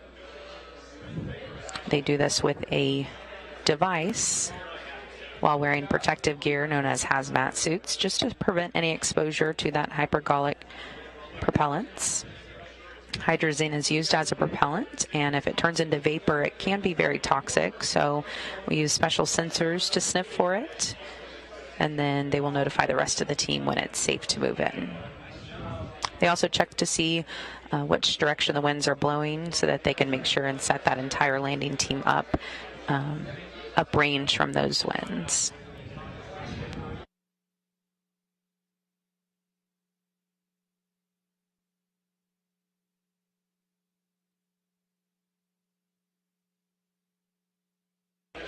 Our team is a safe distance away from the spacecraft right now, and everyone that is near the spacecraft is wearing hazmat suits. That, of course, was the gold team that we did see wearing those hazmat suits. We have a live look from the drone again up in the right-hand corner of your screen, and a ground view there on the left side. And you may see an ambulance down there on the bottom of your screen. That is normal part of the convoy. When we do have astronauts on board, they will be getting medical checkups as soon as they land. And a lot of practice is going into this time. Even though we don't have astronauts on board, there are a lot of things that our team is running through as if we do, so that they get some extra practice in before that crewed flight test.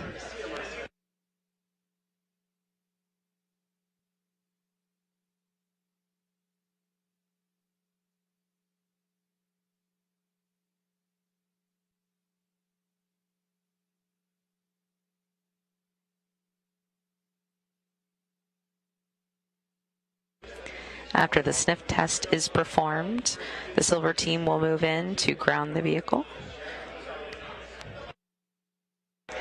We did already have confirmation that the vehicle was grounded.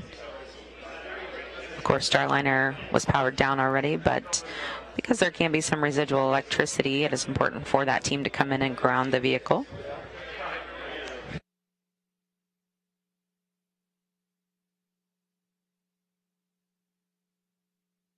You could see a look back in here at Mission Control, where a lot of the NASA and Boeing team members and leadership have moved their way in to congratulate the flight controllers on the mission.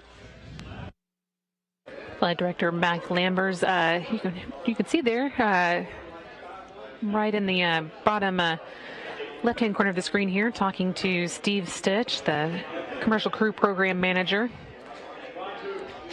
Lammers has officially handed over control of the vehicle, so his part today is done. He's now enjoying handshakes around the room. The team has really been happy to see Starliner safely home, all feeling good about the work they've done over the course of this mission.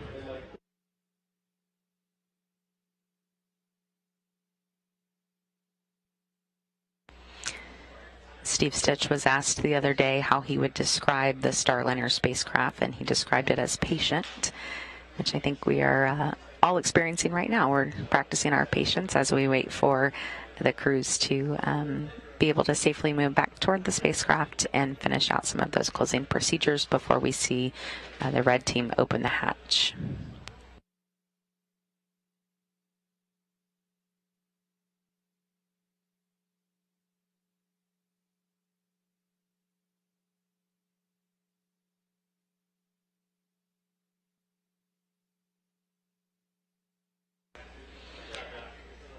once our team is back on site, and they do perform that sniff test once again to make sure that there's been time for the gas to burn off from the hydrazine. The green team will move in, and they will hook up the HVAC trailers to the crew module to get that ground cooling going. But their first job is to put an environmental enclosure on the crew module. You may have heard our teams talking about that earlier, that it kind of looks like a big inflatable or a big bounce house that goes up around the crew module there. They will wrap it around and get cool air into the module to make sure that the vehicle and its critical systems don't overheat there on the desert floor.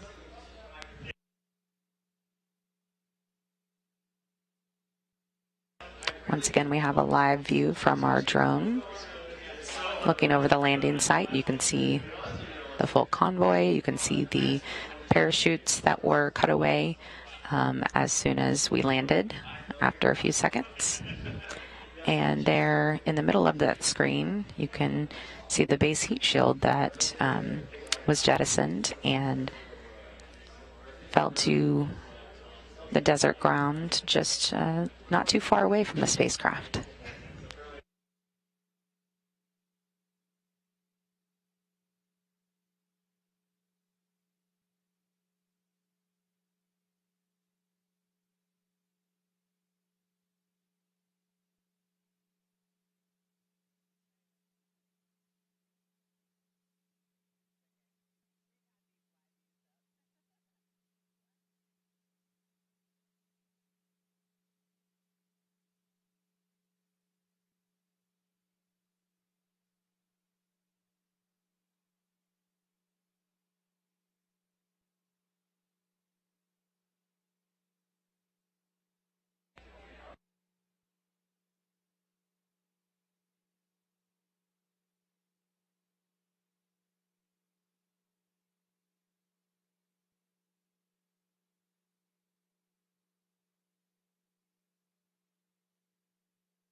This being a flight test, our teams have really learned a tremendous amount of vital information about Starliner as we had our first rendezvous with the International Space Station and then docked with the International Space Station. Spent a few days up there with the astronauts who were able to move in and take some of the cargo out and repack some of that cargo for us before Starliner undocked a little bit earlier today and made its way back home to the desert in White Sands.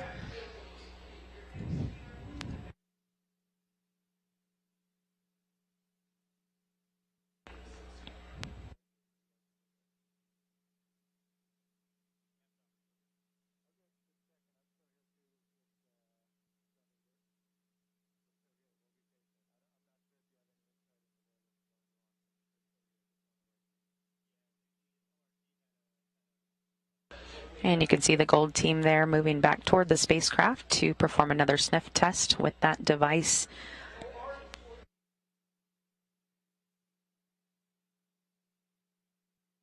You can see them wearing their protective hazmat suits.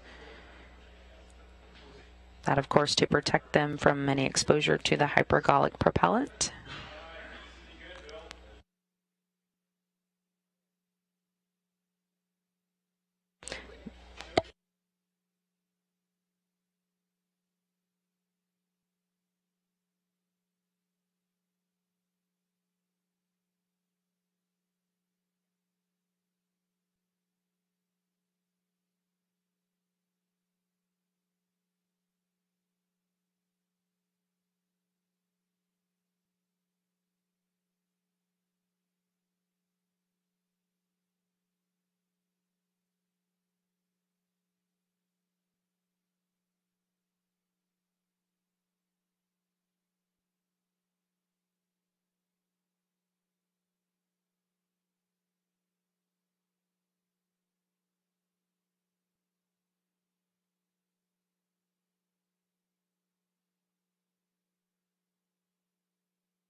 While we wait to hear the results of this latest sniff test, we're going to toss it back to Dan and Rosa, who are there on site, a safe distance away, to give us an update. Dan?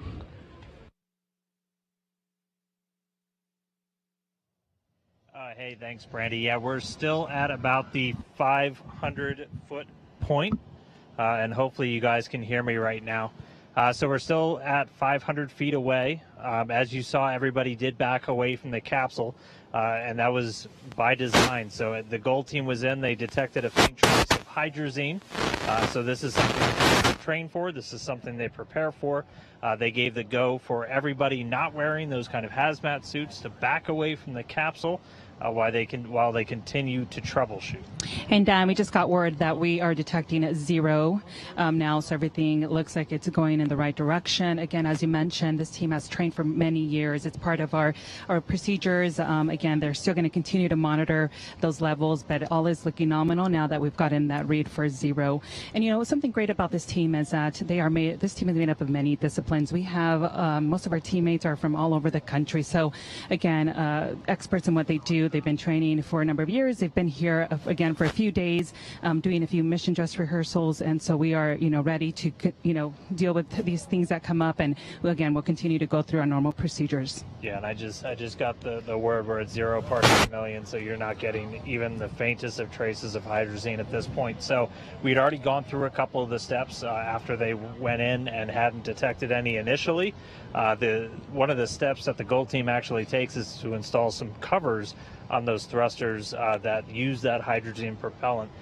So after that was detected, they were able to go through, double check those, and now we're back down to essentially 0. So you guys have also been reporting, so we did successfully complete the grounding of the capsule, and the green team was able to establish that ground cooling. So again, had we had crew inside, they're protected by a pressurized atmosphere inside the cabin from any hydrazine leaks outside, and at this point we've already established that ground cooling. So should any of crew been inside, they would not have been in any danger from that hydrazine, and they would be adequately cooled with that ground support hardware that's already in place.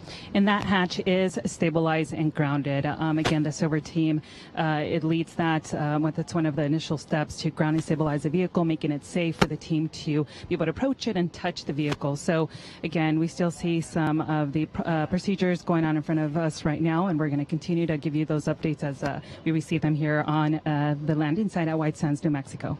Yeah, and so now that we're at that point where we'll start to move in, and I'm getting the signal now that it looks like we're about to start rolling. So we're going to toss it back to the team in Houston, and hopefully the next time you hear from us, we'll just be about 100 feet away from the capsule. Over to you guys. All right, that is great news, and we are looking forward to checking back in with you when you get up close. And we just have a beautiful sight from the drone here, really up close look at those hazmat crews doing their job. They are a member, again, of the gold team, and this is something they practice extensively for. And really everything just worked out perfectly the way it's supposed to. They made their way up there, and we're now told that they have a 0 reading. So they will be giving the go-ahead for the rest of the teams to start making their way back over. There were some operations that were able to be complete earlier. We know that the vehicle was grounded, meaning that they were able to make sure that there was no residual electricity. You may have noticed the hazmat team was touching the vehicle. That is something they were able to safely do because that grounding did occur earlier. And we will have the green team moving back in here shortly.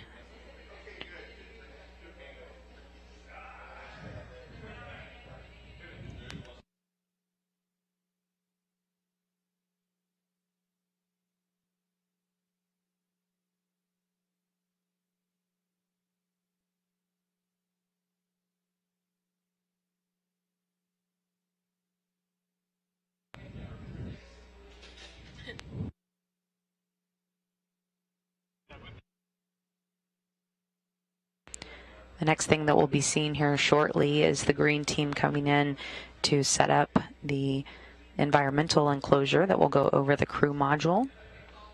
Looks like a big inflatable It will just set down nicely right over the top of the vehicle. And that will be to help them get cool air around it and inside of it, and to make sure that the vehicle's critical systems do not overheat. Of course, very hot out there in the desert. An interesting swing from what our crews experienced during the last flight when they landed at nighttime in the darkness, and also in the wintertime. It was quite cold. I believe it was only about 16 degrees or so.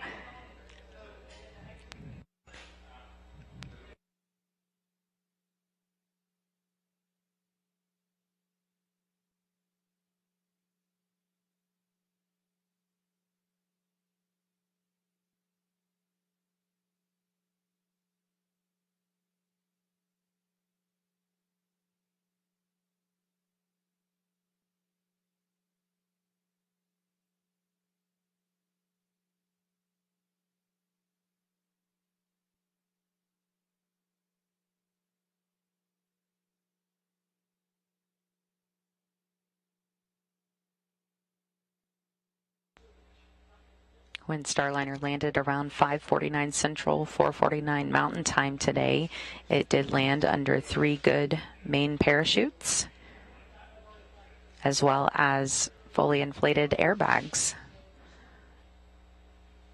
And these capabilities are just something that help us turn the vehicle around in a much quicker time frame. Of course, this is a reusable crew module, can be used up to 10 times with at least a 6-month turnaround time.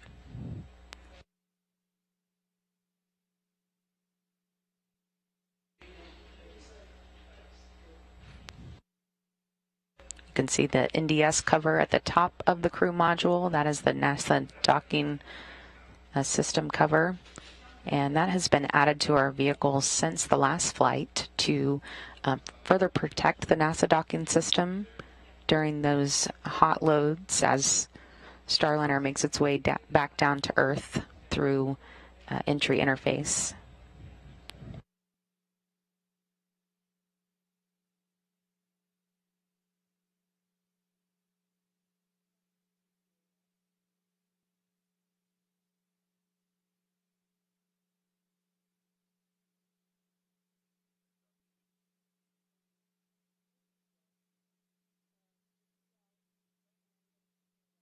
We do also see exactly what we expected to see with the crew module returning through that hot entry interface.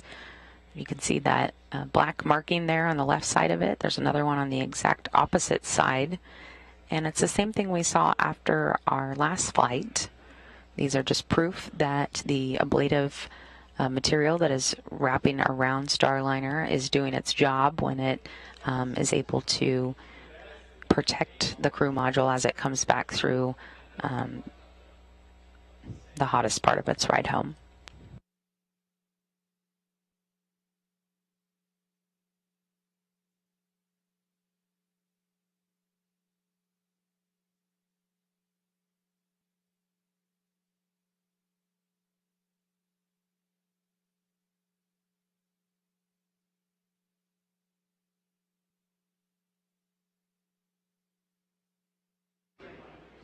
Continuing to see live views from the New Mexico desert an hour after Starliner's 5:49 p.m. Central touchdown. Starliner came in for a landing across Baja Peninsula and the northwestern corner of Mexico before making it to New Mexico. And the teams there on the ground reported that they did hear the sonic boom as the spacecraft came in.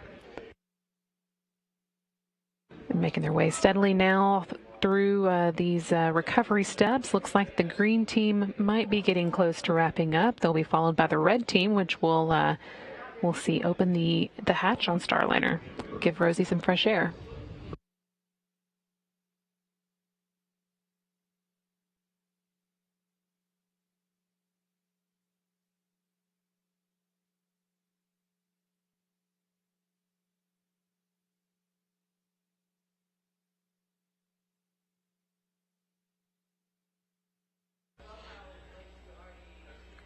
You can see the gold team now moving away from the spacecraft. Of course, when we spoke with Rosa and Dan just a short time ago, they did report that there was a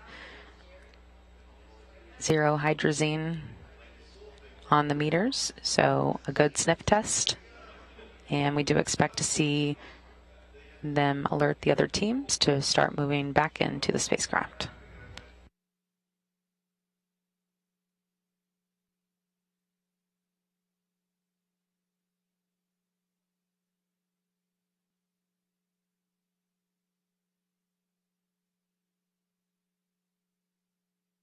And all the teams, looks like now getting that go ahead to start moving in again. No hazmat suits necessary at this point, and they can keep working through those recovery steps.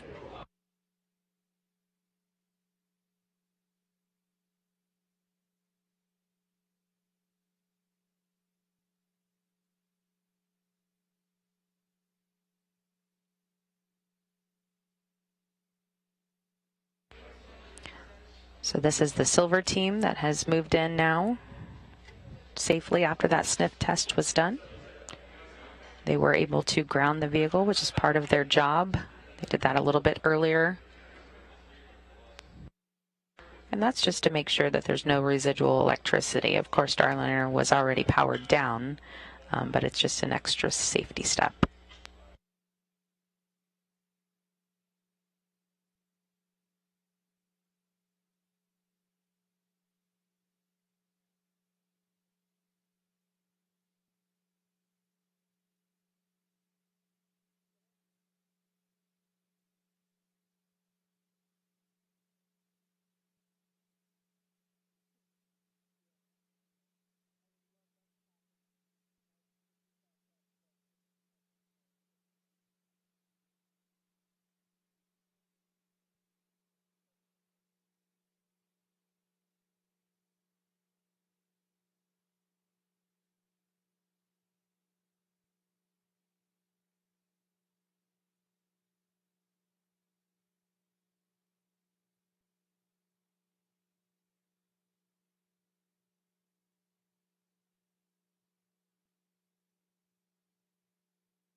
And we're starting to see the green team work to set up that environmental enclosure.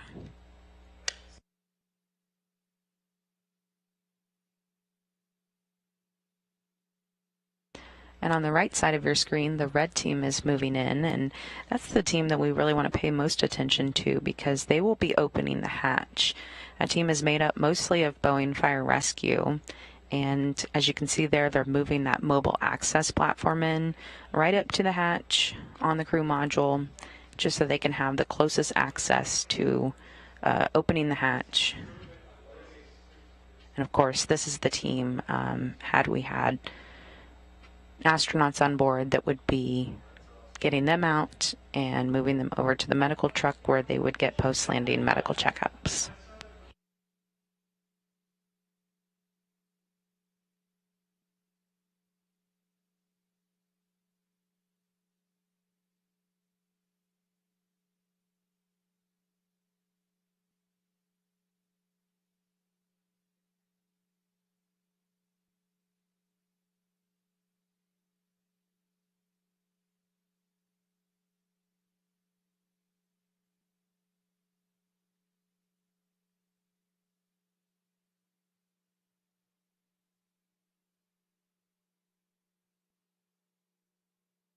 We're ready now to take you back to the landing site to hear more from Dan Hewitt and Rosa Benuelos to give you the latest information on what's going on out there. Dan, Rosa?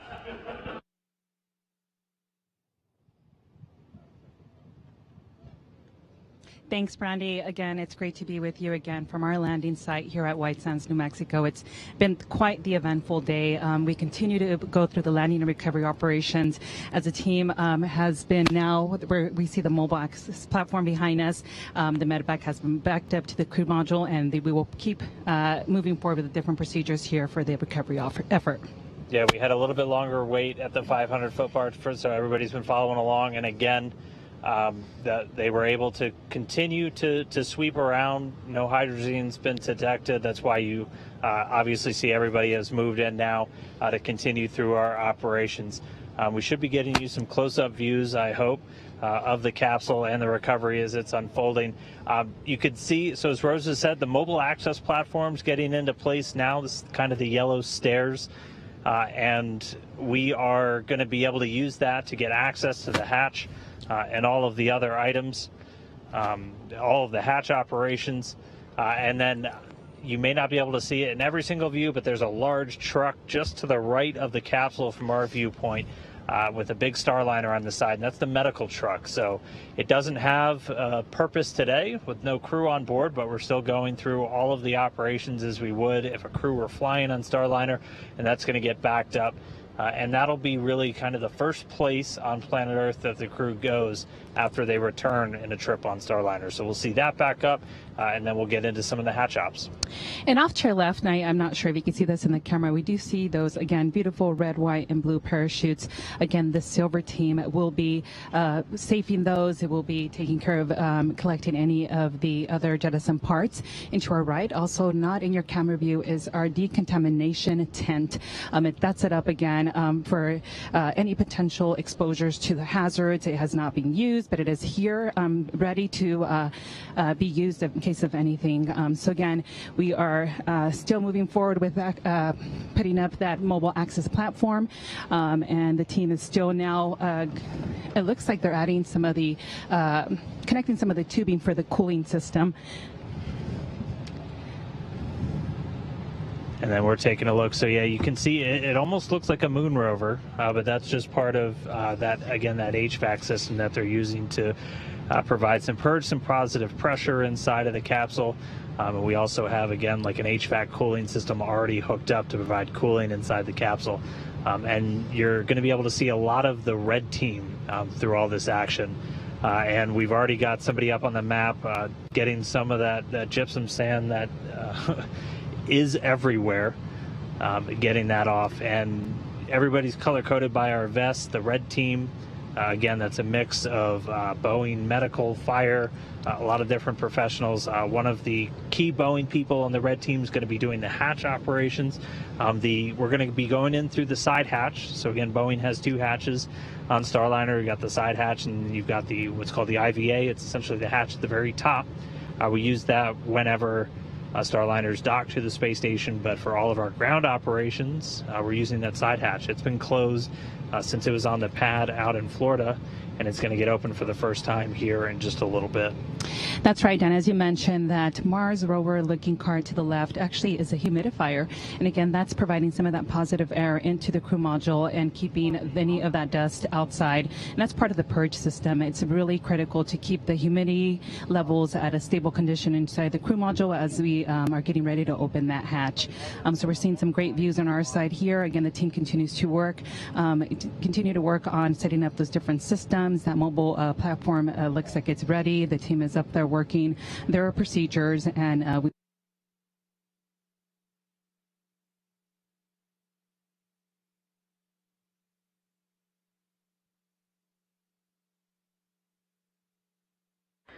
Looks like we have some technical difficulties. May have lost Dan and Rosa for the moment, but we'll hang on to see if we can get them back in a little bit later. But as Rosa was saying, the mobile platforms moving in for the hatch opening of Starliner, so the teams can begin unloading, among other things, Rosie, and of course our gravity indicator, Jeb or Jebediah, part of the Kerbal Space Program. He was a bit of a surprise for some folks. Once we docked to the International Space Station, we started getting views of him doing his job as the gravity indicator. And there on your screen, you can see the red team, which is made up of mostly Boeing fire and rescue crews. They are working to get the hatch open right now. All right, we are going to try and get back out to Dan and Rosa now. Guys, do we have you?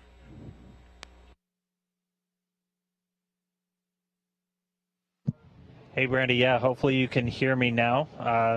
One of the joys of working from a really remote location is you do run into some occasional technical hiccups. I will say we've got a bunch of certified wizards on the blue team here today who are bringing us all of these different views for folks around to take a look. But again, we're getting into our hatch operations, so the access panel on the hatch is getting opened up. There's a special tool that our lead hatch ops engineer is going to be using to get that open. The hatch can operate within a pretty small range of PSI differentials on either side, basically just meaning we need to make sure the pressure inside of Starliner is relatively the same as the pressure out here. And after they get that confirmed, we'll be able to get the hatch opened.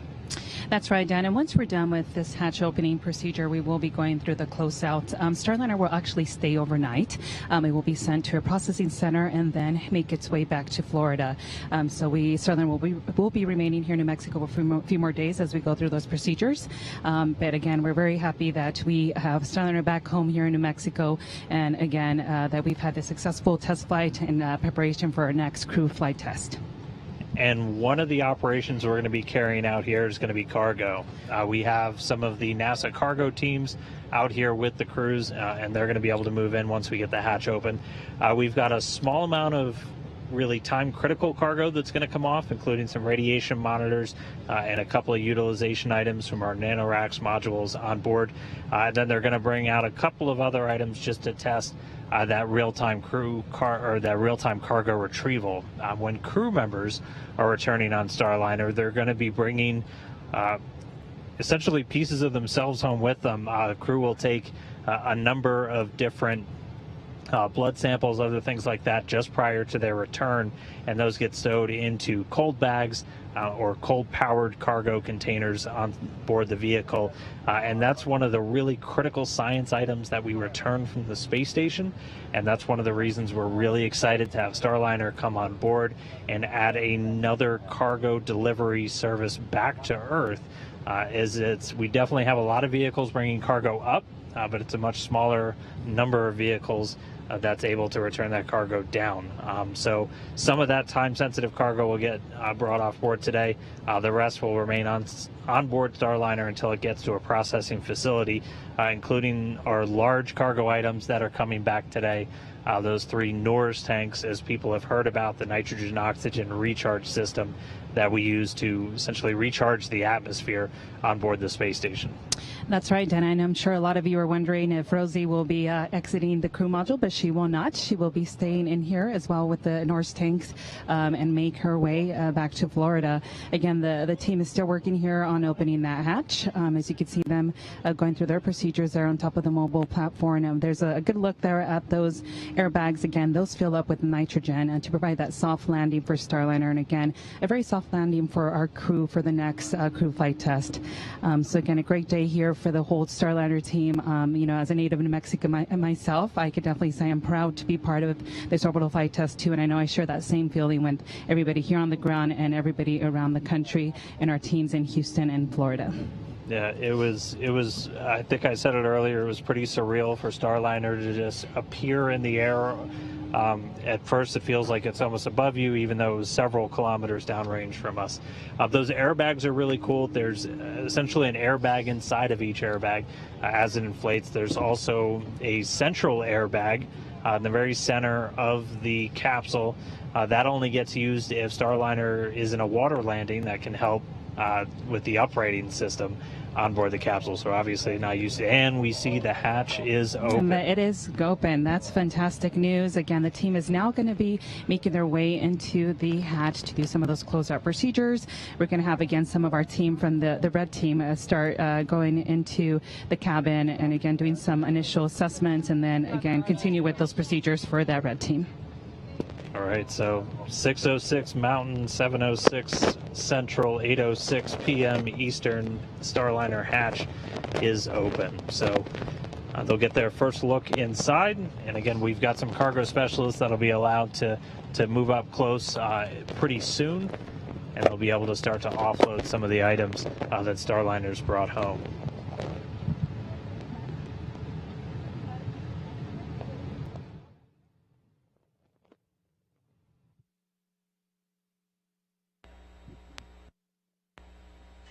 And we just got word that while Starliner was landing in White Sands, New Mexico, it was landing at about 26 feet per second, which is right what we expected. A very comfortable ride if we had astronauts on board. And then, of course, cushioned by those landing airbags.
We had a brief cutout there, but we are going to go back now to Rosa, who is with Mark Nappy. She's going to get a few post-landing words from him. Rosa? Hey there, it's actually Megan Gessner out here in the field with Mark Nappy. And Mark, you know, we did experience a little bit of a delay there at the beginning with the hydrazine link. Can you talk to us a little bit about that? Okay, well, the team comes in and has to check the vehicle out to make sure it's safe for others to approach. When they got in, they have these things called sniffers that come in and check for hazardous gases such as hydrazine. They came in, the thruster covers were put on, and they got a little bit of a high reading. So they fell back like they were supposed to and made sure that they could assure that the area was safe. They went back, checked again, and all of it had dissipated, so everything was safe. So the team reacted just like they were supposed to. It was a sort of a nominal situation that we sometimes encounter, and everything's back to normal, and the team is off getting the vehicle saved. And that's why it's so important that we practice these types of things to ensure the safety of everyone that's here. Absolutely, and today was just a perfect example of how well this team is really trained. Absolutely. And, you know, today's been a long time coming. It's now finally landed. How do you feel? I feel great. There's lots of emotion. First of all, really happy for this team. Some of these people have been working on this for 10 years and, you know, just waiting for today to be here so that we could have a successful mission. I'm proud of the team because they've just put so much work and effort into this. And then I'm really humbled because, you know, I'm standing on the backs of two really excellent program managers that got us here, and John Mulholland and John Vollmer. They have to be sitting home with big old smiles on their face. Oh, I'm sure they are, as is a lot of the team that's here today. Have you had a chance to talk to anybody, any of the ground crews just yet? Oh, a lot of folks. They're just ecstatic. You know, this was really something, seeing the vehicle come in and just gently come back to Earth and settle down on the lake bed here. So it's just been incredible. People are really feeling good. Absolutely. It was definitely a beautiful sight watching it come down. And I know we'll hear a little bit more from you a little later today. I believe you're going to be a part of that post-landing conference that's going to happen on NASA TV a little later today. And for now, we're going to send it back to our friends over at KSC or JSC. I'm not sure where y'all are at. Lauren, Brady. Thanks so much, Megan. Yes, here coming from live from Houston in Mission Control. Great to hear from Mark Nappy, our program leader, the leader of our Starliner team, and really pretty awesome for him to be out there at the landing site with our crews. I'm sure it was a very exciting moment for him and everyone else to see Starliner land so delicately there at about 4:49 Mountain Time this afternoon.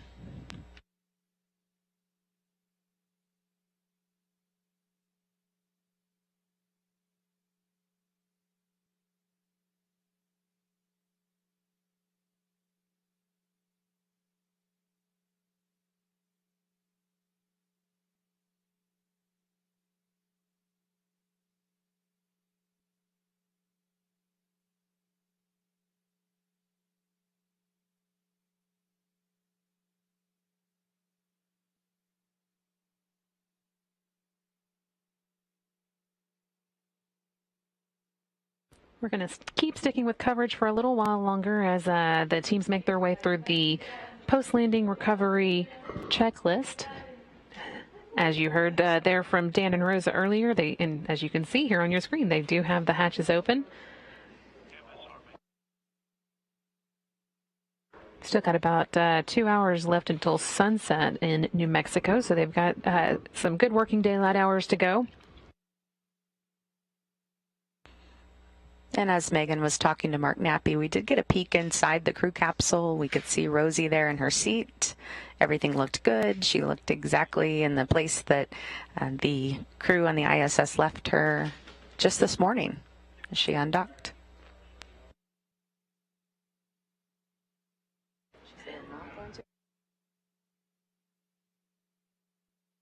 We're hoping that in the next few minutes we'll get to hear a little bit from astronaut Butch Wilmore, who is at the scene along with the recovery team. He, of course, expects to be in the capsule for this scene next time it comes around, so it'll be great to hear his perspective. Lots of activity still to observe as we make our way through these checklists.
And we're going to go back now to Megan Gessner to hear a little bit from our resident astronaut on the scene. Megan?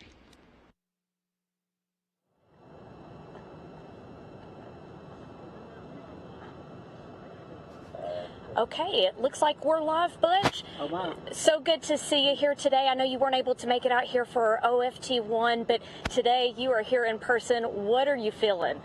Oh, my. I mean, we all tracked towards from the beginning, from launch all the way through the mission, and this is what we were hoping for at the end, right? I mean, a soft, safe landing, culmination of all the hard work. I mean, you've got to give a huge congratulations to the folks at Boeing, all the way from Mark Dabney, all the way down, everybody that's worked the program, gone through some difficult situations, and now to culminate in this after a wonderfully successful mission. I mean, you couldn't ask for more. Absolutely. Definitely takes a big team effort to have all this happen. You know, now as a casual observer, you know, I see one thing when I see a spaceship coming down.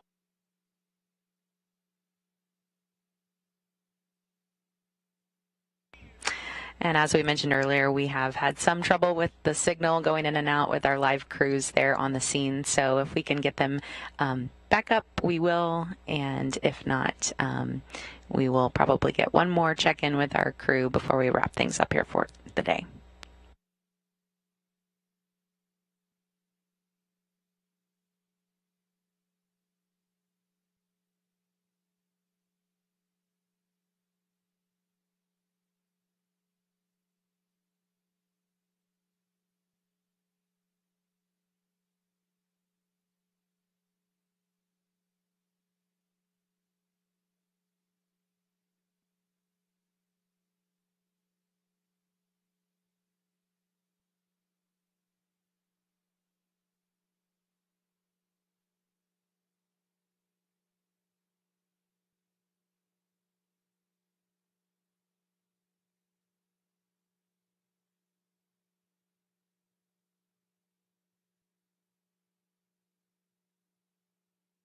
And you are seeing live pictures of our crews that are performing many of the closeout procedures and landing procedures that we've been talking about, making their way through that crew capsule after a 4:49 Mountain Time landing this afternoon, 5:49 Central. And it sounds like we do have the signal back, so we are going to go back out live to Megan Gessner and astronaut Butch Wilmore.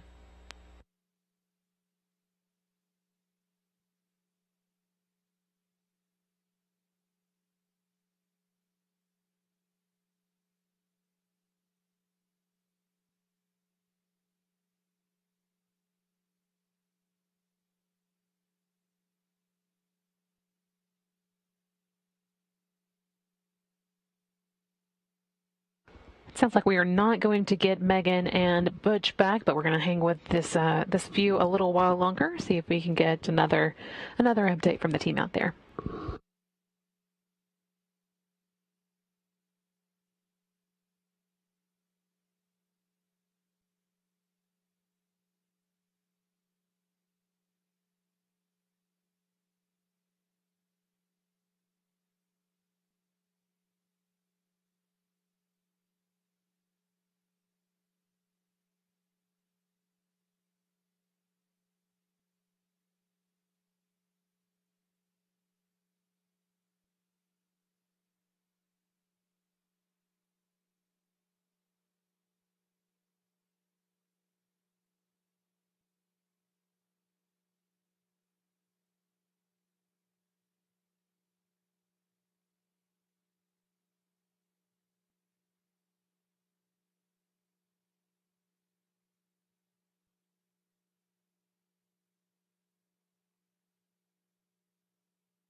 We promised you one more last update from the scene in New Mexico, and now's the time. So we're going to go back to NASA's Dan Hewitt and Boeing's Rosa Benuelos to give us one final report for the day.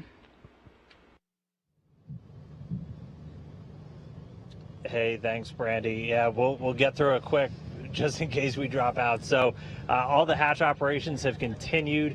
They're moving inside the capsule now, so we're about to get into the cargo operations. Again, we've got a small amount of cargo that's going to come off, some radiation monitors, and then a couple of other utilization or science items.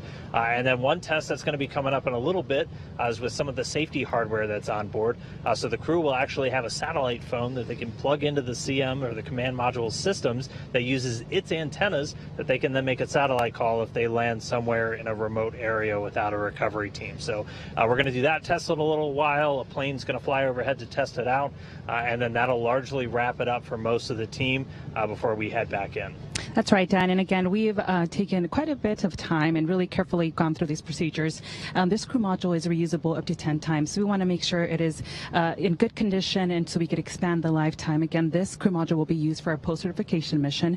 And so again, after tonight, it will stay here, and then we will take it to a processing center and then take it back in a vehicle to back to Kennedy Space Center. So again, it's been a fantastic day. The sun is starting to go down. We probably will see a sunset to our right here in a little bit. But again, it's been a little warm, but again, we're hanging in there. Everybody is still, excited to be part of this mission. And again, as myself, I'm excited as well to be here. And so it's been a fantastic day. Yeah, it's been an absolute pleasure to see Starliner come down, to see all the operations, watch the team walk through everything. Even when we hit a little bit of adversity, they overcame. The capsule's safe now, and welcome home, Starliner. Yes, so welcome home. That'll do it for us here in the desert. Thanks everybody who's been following along and watching. We hope we showed you a little bit of the magic, the excitement of human space flight. Looking forward to the next time when we're out here and there are humans coming out of Starliner. Thank you. Back to you, Brandy and Lauren. Thank you so much to our entire team out there, and thank you, of course, to our partners at NASA as well as our partners at ULA for that safe launch. Just a few days ago, it has been a big day for human spaceflight, and it has just been a wonderful journey to watch Starliner launch from the Space Coast and rendezvous, then dock with the International Space Station, and then make that beautiful landing today, just a little while ago in the desert of White Sands, New Mexico. Just like they said, we cannot wait to see astronauts on board next time. Absolutely. Thank you so much for joining. Thank you so much for joining us for both today's coverage and the entire mission, but you are going to want to stick around just a little bit longer. We do have coming up for you at 8 p.m. Central Time, the post-landing news conference, where we'll have NASA and Boeing officials give you one final look at the Orbital Flight Test-2 mission. Again, that's going to be coming up at 8 p.m. Central Time here on NASA TV. But with that, we are going to wrap up our coverage for today. So thanks again, and this is Mission Control Houston. Good night, everybody.